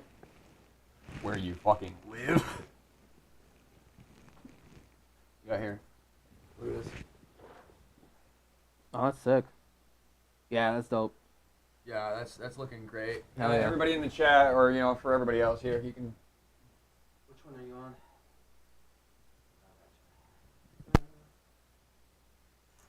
Yeah, that's true. That turns out pretty good. Yeah. Tamir is also one of the fucking reasons why I'm stuck in this goddamn game. Because he sent me a model. He sent me a model of the lion. Because I'm like the lion's like my guy. And I'm like, well, I can't just let it sit on a table because like it's expensive. And I'm one of those people like, if it's expensive and I have it, I have to use it. So then Olive was like, oh, how about you come over and we'll play a game of 40K with your little lion thing there. And then, what? Nothing.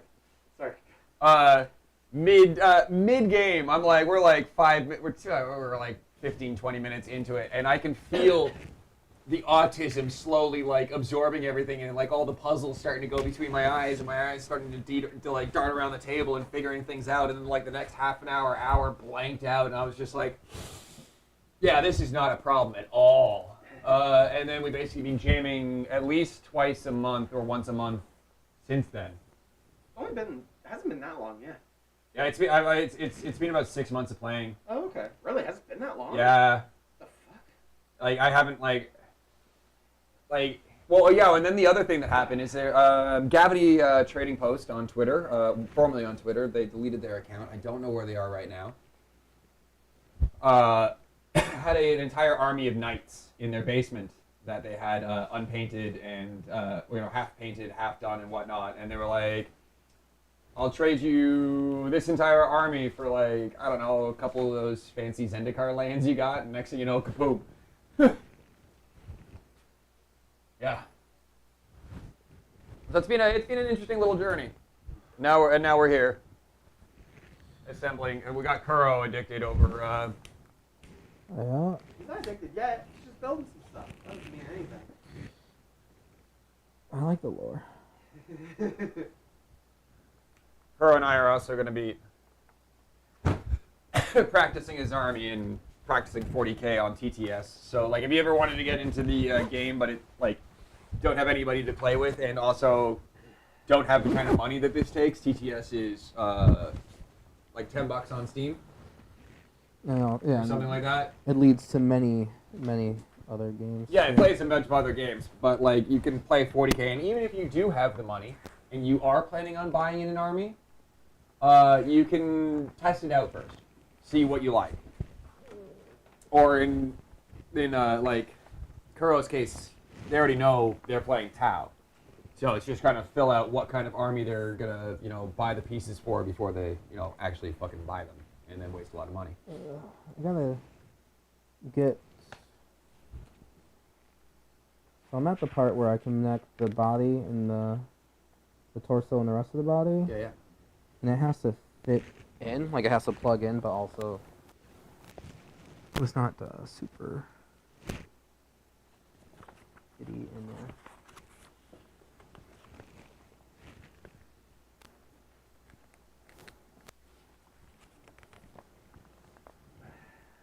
There we go. Awesome.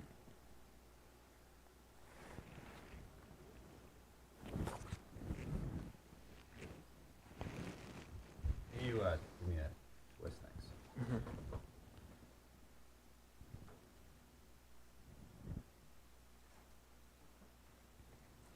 So with this one, with this thin paint or this thin stuff, you just kind of like, Fit in the gap.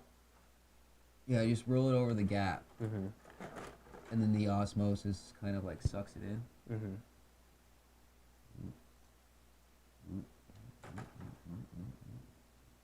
You want to be touching your hair. Yeah. Yeah, so you can give that a set. Oh yeah.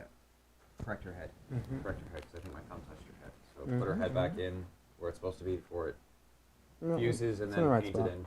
That's in the right spot. All right, cool. All right, so we've got. Oh, I want you to take a picture. Where's that? Where's the book? There we go. We got the Vindicare and the Colitis. Kalidas Assassin. Yeah. Hold on a second. There you go. Straight off. Oh, wait, hold on a second. Let's. This is annoying me because of who I am as a person. There we go. There we go. There we go. He died. I mean, if he died, then I really fucked up. There you go. So, thank you for that. I'm going to be reading all of these, and I'm going to be shoving this Kalidas down Olive's backline again. You have to paint her like Lady Deadpool. I think I'm going to. Or Yeah. at least put in the reds. You know, the red That's- and black. That's absolutely my Ralphie. goal with my, Yeah. all my Disappointed assassins. in you. Like, Before. yeah. So, Kuro, this box doesn't just have 2 Pathfinder squads. It gives you all the options to make any of the General Tau infantry that you want, which is kind of sick. So, Are you sure those are Pathfinders and not Fire Warriors? well, they're anything you want. Yeah, they them could to be. There could be breachers, They- strike team. Pathfinders tend to have lighter armor. Are you sure those? be. are- They have the different armor Oh, pieces. okay, wow, really? So now you've got bits. Yeah. So generally, Pathfinders are specialist infantry. They're not battle line. Each guy is worth 1 point of scoring on an objective. We talk OC. With the breachers and the strike teams, these are both Battle line. battle line. So That's what we talked each guy about is those. worth 2 points of control. So if it's between a bunch of your breachers or strike team versus someone else's specialists, your guys are winning on that objective. Yeah. So Breachers are the one that you are the battle line unit, or is it strike team? both of them are. Well, strike Yeah, team yeah, is- So Which one is the most commonly played? I think it was breachers. well, the strike team have big long guns. Okay. I will tell you the difference between the two, though. So the strike team are armed with pulse rifles. They're very long range, longest range battle line in the game. So you're almost. snipers. So I think it's a 30-inch pulse rifle on them. But the breachers, however, are kind of the Tau's big damage dealers right now. You put them in a double fish. That's the They're- ones that you dump out. They're super short range, but when they show up, I think they hit on they either re-roll to hit or they hit on 2s, and they're like strength 6 that also re-roll the. Yeah, they hit on 2s. They're ridiculously overpowered right now. I just took And some then they breachers get to the face. sustained But they're- hits and all this other shit. Yeah, So but they're only like 9-inch range, so they're very short. Range. Yeah, Pretty but short, they're yeah. the ones that we were talking about yesterday when we were talking about move tactics. Yeah. We had a long talk. Move tactics So- with the devilfish and like the driving up, dumping things out of the devilfish and just blowing the fuck out of stuff. That's the breachers. These are like shooting Yeah. from the back and holding objectives in the back. These are your assault troops. These are the guys that Yeah, are you're shock troops, rumming yeah. down the thing Yeah. and just So they got shotguns basically. Yeah, breachers will delete anything you point them at. yeah. So that's I think that's what we build. Is So- build 1-on-1. Yeah. So you want to build a strike team and a breacher team because we also could just build another Pathfinder squad. I know. You've got the finders here though. So Forget the breachers, because I'll make the Kroot the front line. Well, no. So the crew are the front line, but Yeah. these are the guys that you dive out of the devilfish that you have. I'll just drop Kroot out of the They Devilfish. they can't ride in there. What? Well, and also so. I'm not sure. Think of it this way: that the makes crew sense. are all the meat shields that are going out to die for the greater good. Yeah. These guys swing out immediately afterwards, after they've done thing, and then whatever was there, they jump out and just So- absolutely. Shoot those left. So Oh, we okay. talked about the waves. Yeah. Crew, first wave, second wave, breachers, Breachers. third wave, mech suits and or guns. Right. So the first line of things that come up are your skirmishers. That's going to be your crew. Yeah. And they're meant to die. They're not really. You don't need to worry about them surviving stuff. They're just mostly to be as much of a problem and sit there. And then you get your, because like especially if you're playing like the one that like your army goes crazy on turn 3. Right. Turn 1, you're just kind of like move around. Turn 2, you throw your crew out to do whatnot. Turn 3, now your entire army has like sustained hits. You rip that devilfish out, dump these breachers out, and whatever the fuck was there is getting Tony Montoya. Like just like say hello to these little, and then the big daddies start coming in, and then the cannons start going off. So like this is the layers. So like the strike team is the one that you're gonna have. Like they're not going in. Like they'll be like holding this objective here, stringing out for like pot shots kind of things. These are your assault troopers. These are going to be like, yeah, we play guns, Right. but guns also mean kicking in that door and Right. airing out this entire fucking building. Rainbow Six. Rainbow Yeah, Six, yeah, which yeah. I do, yeah. Yeah, so that's the these are like again you're thinking the anime terms. Like this is the thing where like just this giant fucking hover ship just peels out of nowhere. These guys, this is how they fight. Right. They all jump out. Everybody's like, "What the fuck? What the fuck?" And then just that, like the whole building's done. Right. Run back into the devil ship, bram off to the next fucking target. So Is like, that a devilfish that's in that box? yes, it is. That's exactly why the two of them are together. Probably worth it to have at least That's one why, squad. yeah. So that's why I say breachers, devilfish, and then pathfinders. Yeah. Double check the rules. Double check, everybody. I love the breachers. Might as well be high-powered shotguns. Yeah. The thing is, the crew might be able to get into a transport, but the Devilfish is a dedicated transport, so it has to have one of the units that it's associated with to be able to go in to start Yeah. the battlefield. It's just what you like. These things are. Yeah. Who is it? So yeah, we'll wait for Kuro to finish off what that is before we decide. So what do you build breachers? So I mean, there's enough to build 2 squads, 1 of anything, not 2 of anything. So you couldn't Okay. build 2 strike squads, you couldn't build 2 breacher teams, but you could Oh, build really? 1 strike and 1 breacher team. Oh, Yeah. then I guess And then, or you could build more Pathfinders. So Pathfinders, like They're not your battle line. You need your battle line. they're not battle line. They are very good at getting on objectives early, and like with They have with- infiltrate? yeah, I believe so. Oh yeah, so those are things that start on the board that you it's like- use I to mean- like hold points or like. So like, I want to have this objective. So at the end of turn 1, I need to score my secondaries, which maybe involve me being like in all 4 quarters of the table. Well, though none of our units are fast enough to be in all 4 quarters of the table. But if you have infiltrate, you start on the battle. Oh, they don't have infiltrate. They have Okay. scouts. Scout. Okay, so that just gets you ahead more. So at the beginning of Yeah. the game, Scout X, say Scout 6, you just start the game and They just One- get to move. they just move 6 inches up. So you're already getting up and, or like, say this is the target that I wanted to have my target on this on turn 1, and I can't quite, I need to be here. So I start the game 6 inches away from here, and then that's a short move immediately to get on there. So it's immediately, these are your first set of shock troops and or kind of things. But and then the battle line kind of come in and like, Rushes in, yeah. yeah, these breachers, again, this is my suggestion. Yeah, the breachers. Especially with the devilfish, because that whole combo is now baked in. The breachers don't have stealth scouts, but being inside a flying transport, they'll get wherever they want to be. You know. Oh like- yeah. They get, Devilfish doesn't have scouts? Okay, so if you're the transports don't have the rule, the guys inside need to have the rule. So Pathfinders inside a Devilfish will give Devilfish Scout, but Oh, okay, Breachers don't give it because they don't have it themselves. Right. I see.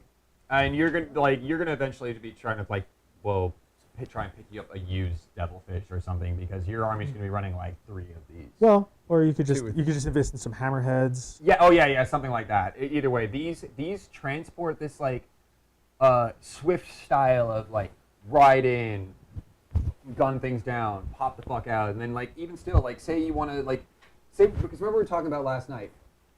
You want to try and like you got all your gunmen here. And these guys are try and charge and cut you the fuck down, and all of a sudden, like you just literally slam that Devilfish Right. You can't in charge, between it. yeah. They're now like, Oh. not only because they no longer have line of sight, they have to try and now get around it. Right. So like, they do transports in this meta have been really strong, and they do transports really well, especially when you can strap a giant fucking rail cannon to the top of this transport. So Less. they the Devilfish has rapid deployment, which is it can advance. So however much it can normally move, it's 12 inches. So normally it can move 12 inches, but then you can roll a d6 to add more inches to it, and the guys can get out the same turn. Normally you can't do that if you advance. So And you then can once they're out, they can shoot. yeah. So you get to add d6 inches every time it moves, and the guys can jump out and shoot. So that's pretty So they strong for a think transport. they're safe behind this building, and all of a sudden, boom, headlights, Right. guys dump out, las cannon fire, whoop back in. Yoink. Oh, yeah. Okay. It's pretty cool. So yeah, I mean, like he's saying, Breachers are meta. That doesn't necessarily mean they're always gonna be meta. But And what you see is what you get. Also, But doesn't always count. that's what I'm saying. So like, you know, we don't have enough of the long guns to make 2 squads of long guns Right. anyways. So then it Yeah. might as well just be 1 and 1. Yeah, Yeah. because these all look like they're the same. So, and these all look like they're the same. So, Yeah. all right. That seems fine to me. Yeah, let's do that. You want to pass me the drones to put together or some shit? They're all on the same sprue. Okay, well never mind. I won't touch that then. I mean, you could pull the drones over this. I have other sprues to look at. Oh shit! I don't know what this drone parts look like. They look like the flying platforms. I guess it would be good if you had the instructions. Yeah. Fucking sexy. Well, yeah. So you're gonna be using those anyways, and so they're gonna be sitting on back objectives because they're battle lines. So that squad of 1, 2, 3. Oh, so this is a squad of 10. Yeah. So you could break this into 2 squads of strike teams and 1 squad of breachers. Or do they only come in 10s? Let me find out. I got new crude open, so I'm just checking out the rules for them. I think. They come in I think 10s? they're 10 squads. Oh, cool. These Okay, aren't never mind. elite armies, you know. Fair enough. I was used to things being 10 5s. base. So you have 20 morals to work with. Wow, you were doing that like okay, that's pretty good. I'm gonna hold on. I'm gonna pull up a new recruit because I want to see what we got for your army so far. Yeah. And we're going with the pulse rifles on the fire warriors because that makes sense. Breacher teams get. They only get pulse blasters. Okay. Dude, are you sure about this? Because according to the back of the box, the legs for Pathfinder and Firewalls are very different. I'm just Yeah, going there's with sometimes- I'm just going with the instructions they're Yeah. giving us. Let me quickly see how many legs we got here. Yeah, it's got 10 Fire Warriors, 10 Pathfinders. Oh, so maybe half of them have to be built as Pathfinders. Well, they're gonna look weird if you make them as Fire Warriors. Oh, you're right. They have the armor plates on the legs. Yeah, Fire Warriors have armor plates. Oh, so these are Okay, these are Pathfinders and these are the Fire Warriors. You're right. They don't get to be fully interchangeable. So I mean, you could just. There's gonna be a lot of Pathfinders. It's fine. Well. Yeah. So those are Pathfinder legs. They have like soft cloth. Yeah. Well, if you can change the legs out, you can still remove the legs from here. It seems. Well, it doesn't really matter. We have enough bases to put all of these legs on bases. Word. I don't know what's going on. Da. But Pathfinders are good. They can. I mean, they yeah. can spot for like 2 separate units. Yeah, they get to spot twice. Having 2 groups of Pathfinders, Oh. you have 4 units that get spotted. Man, That's towers give me a that's why I don't friggin' want to say headache. too much because I'm like I don't know shit about the fucking army enough. I just know the breachers and the devilfish delete shit. I remember that. I think 2 squads of Pathfinders is kind of the norm right now. Yeah, that's great. Well, then at least we're getting It's a a. lot. But it helps a lot. Oh. So Especially if you're gonna go with a heavy crit investment, because crits don't do the spawning mechanic like the rest of the nowadays. oh yeah. Having a couple units that can do double. Multiple, duty, yeah. that's very good. Monk. I don't know. Just gonna put that there. So what have you got so far? You've got a Commander Shadow Sun. Legends. On forces. I want to see legends of all these. That just makes me angry. Dedicated transport. You got what? A Devilfish. Yeah. And what do we got? We have the 10 Pathfinders from the kill team. Infantry. What are they? Crew Carnivores, Crew Cluster, Pathfinder team. There we go. It's right in front of me. All right, cool. And then a strike team and a breacher team, or Well, we can't do both. okay. With Do a breacher team. we have to do another Pathfinder team. It looks like, and then either strikes or breachers. Okay. And if you do breachers, you're missing out on the nice long guns. Hero wants the nice long gun. yeah. yeah. So just run them as your breachers. Do strike teams. Yeah. Sounds great. Yeah, and I mean, like you just said, Can't run as breachers. you could count your Pathfinders as breachers for one of your squads. Yeah. No one will care, and only Tau players know anyway. How are you going to know what this gun is between this other gun? I know. You got a strike team and a Pathfinder team. So 2 Pathfinder teams and a strike team. So you're up to 440 points. Oh, and what's the mech that was in that thing? Oh, it's a Commander battlesuit. It's not a named character. It's just in the. Character. Commander in Cold Star or Enforcer? Or does it matter? Let Does it me build either? see. I'll get to that part of the instructions here.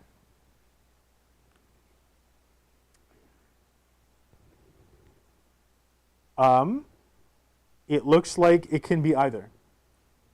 Okay, so I'm just going to go with the 95.1 just as a marker. So we are at 535 points. So I think you can run a 500-point game. Yep. There you go. All of these guys versus one knight. You got pretty good chances due to just sheer action economy in this one. Yeah. Also, just like having a few railguns here and there. Yeah. There's just I don't have a lot of shots. They're really hard to fucking kill though, but like. Also, like with OC, what is it? Lone op units. Like, how's your knight gonna fight something that has lone op from the other side of the table? You don't. yeah.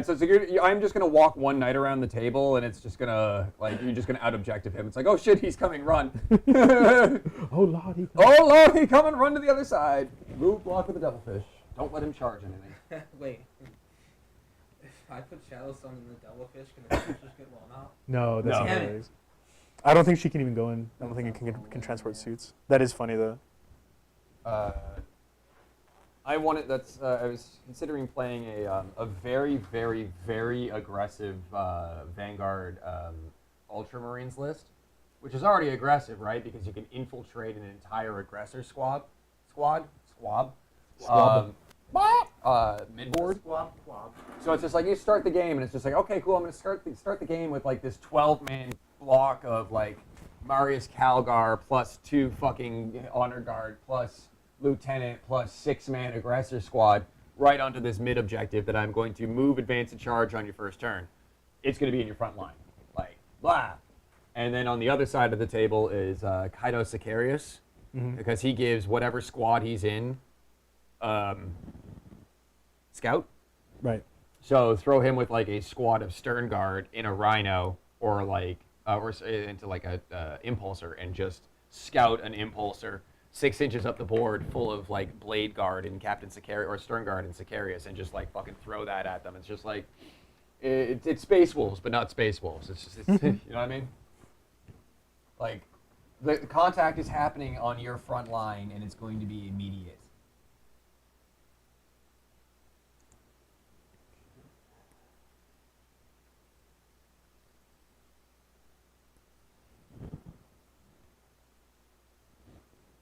Do these things come?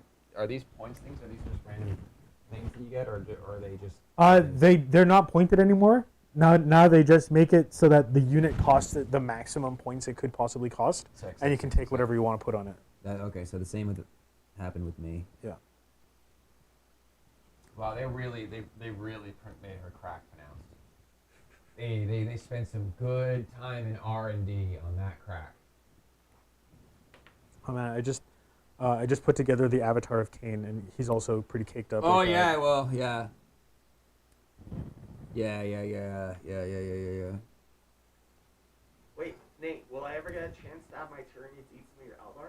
I mean, yeah. How about you bring the Elder army down next time and play? I could possibly do that depending. So I mean, like it's gonna be the amount of time it takes me to like actually get these models and then paint them up before I'm Okay, I'm so here. Yeah. I guess after, as soon as you're. I actually really do like the fact that thing fell off because I didn't like the thing. Dave's I not just, focusing on it at all. Put your hand behind it. Yeah, that's perfect. I'm glad I clipped off that the wire from her like Envoy. Like, it broke, sure, but happy things. I'm all right with the one wire on there. That's fine. But yeah, not many people know this, but my Tyranids actually grew up eating Eldar and Tau specifically, because those were the two friends that I have in high school when I first started that army. God, I've killed Magun Ra a lot of times. Who? Magun Ra. Mugen Ra is the Dark Reaper's Phoenix Lord. Thank He's the edgiest boy, He's so edgy. and everyone hates him in the new codex. I dropped the Carnifex on him once. That's That hilarious. was back when Tyranids Like from used to orbit. Yeah, they used to have their Cedar Swarm. Oh yeah. Where all your squads had deep strike because they were coming from orbit. Yeah. And so yeah, I just dropped the fucking Carnifex on him one time. Just like, I'm so sick of this guy. Get rid of him. Mugen Ra is an extremely cool model, but people don't like his rules now, and that's fair. I'm probably still gonna run him just because I have him and he's cool. I'm trying to run all the Phoenix Lords since they guy is decided to make a awesome. bunch of new ones. Absolutely cakey. Oh man, that's a lot of A bit add. more. Oh. Yeah, exactly, Tamir. He's got He has a long-ass- scythe on his sniper rifle. Oh, What more do that you want? guy. A Scyther, right? Oh my god, now I want to watch Ruby. True, true. Magun Ra, the original Ruby. Yeah, I don't know. I always hear people talking shit about Ruby. I'm like, I don't give a fuck, man. That show fucking slapped. Get fucked. At least the first few seasons of it. Yeah, was yeah, good. yeah. I think they just No. we were talking about Monty Holmes. Yeah, someone was Twitter just. the other day, so- Yeah, it was like the anniversary. of his Anniversary stuff. death, yeah, okay. Yeah, man. Like, wow. Talk about not expecting to go. He went into for like what, a routine kid like. He went to the hospital for like nothing and died on the table. Yeah. I can't. Like, rest in peace, No, it's homie. completely shocking. Yeah, but it was like a nothing. I need to look that up because it's actually kind of.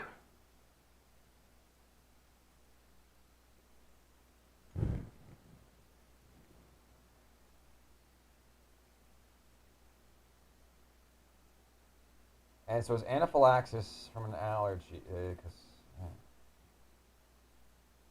Fell into a coma. What? What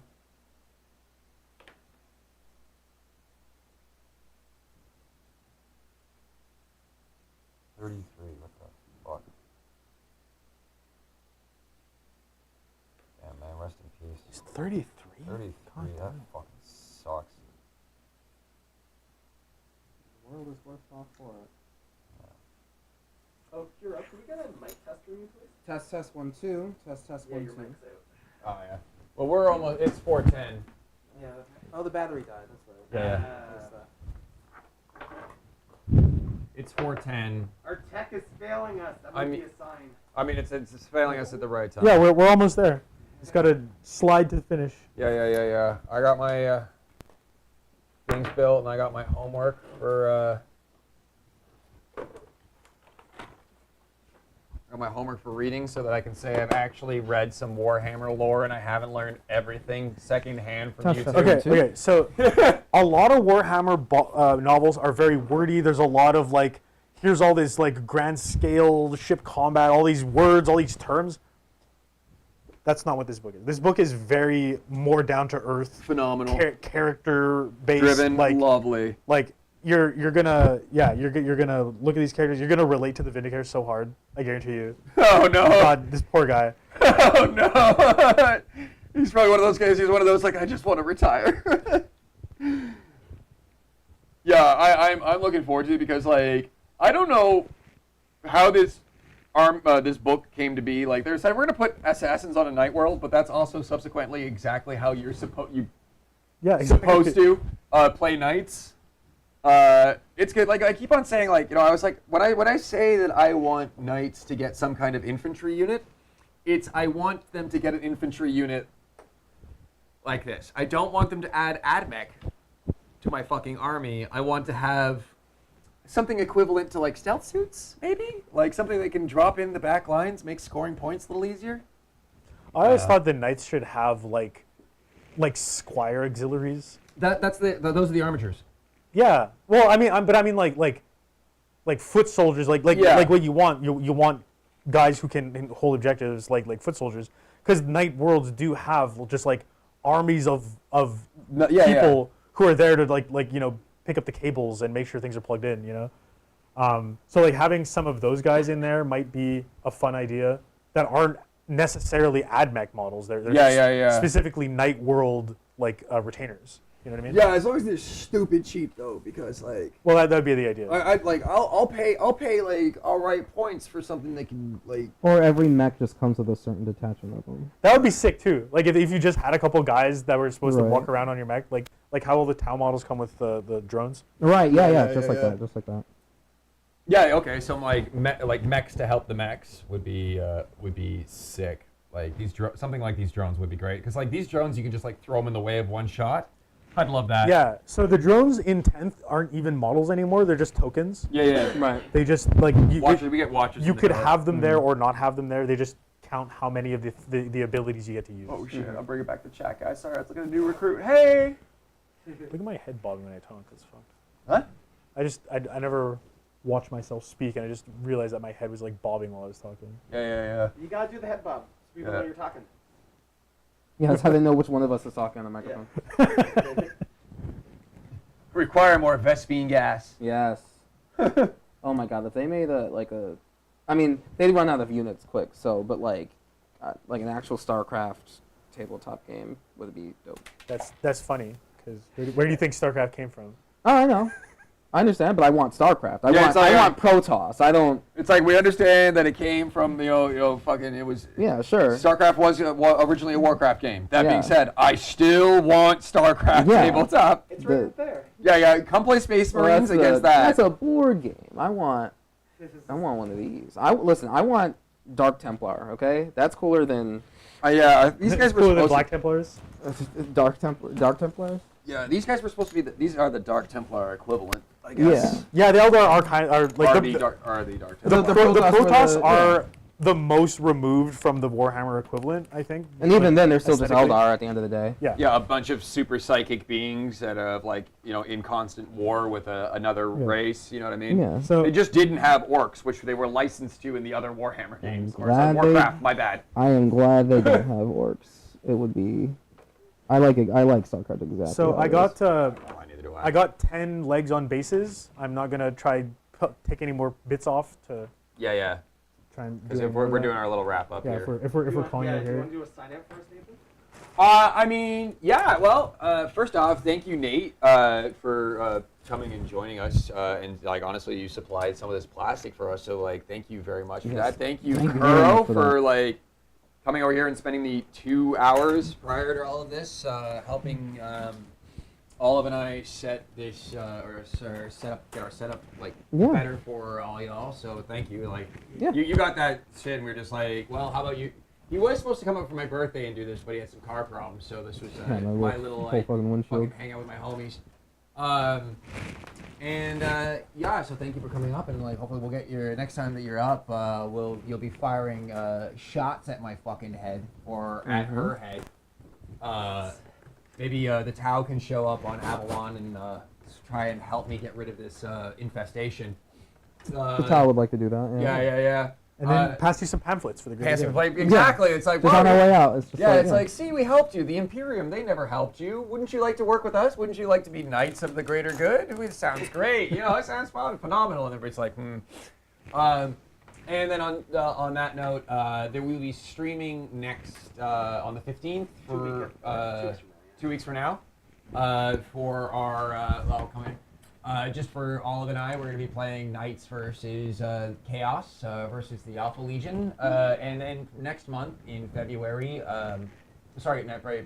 March, we're probably going to be running more streams, and then we're going to probably be returning to our campaigny Avalon story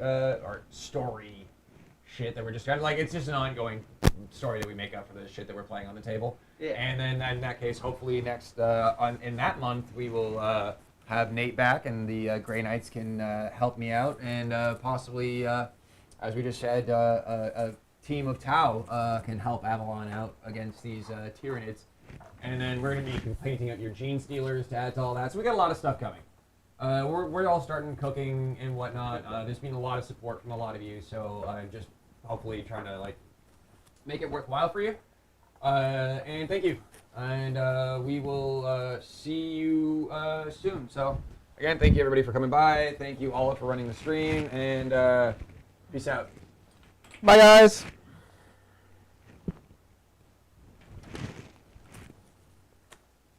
Yeah, fucking that's the fun part is Seeker in there.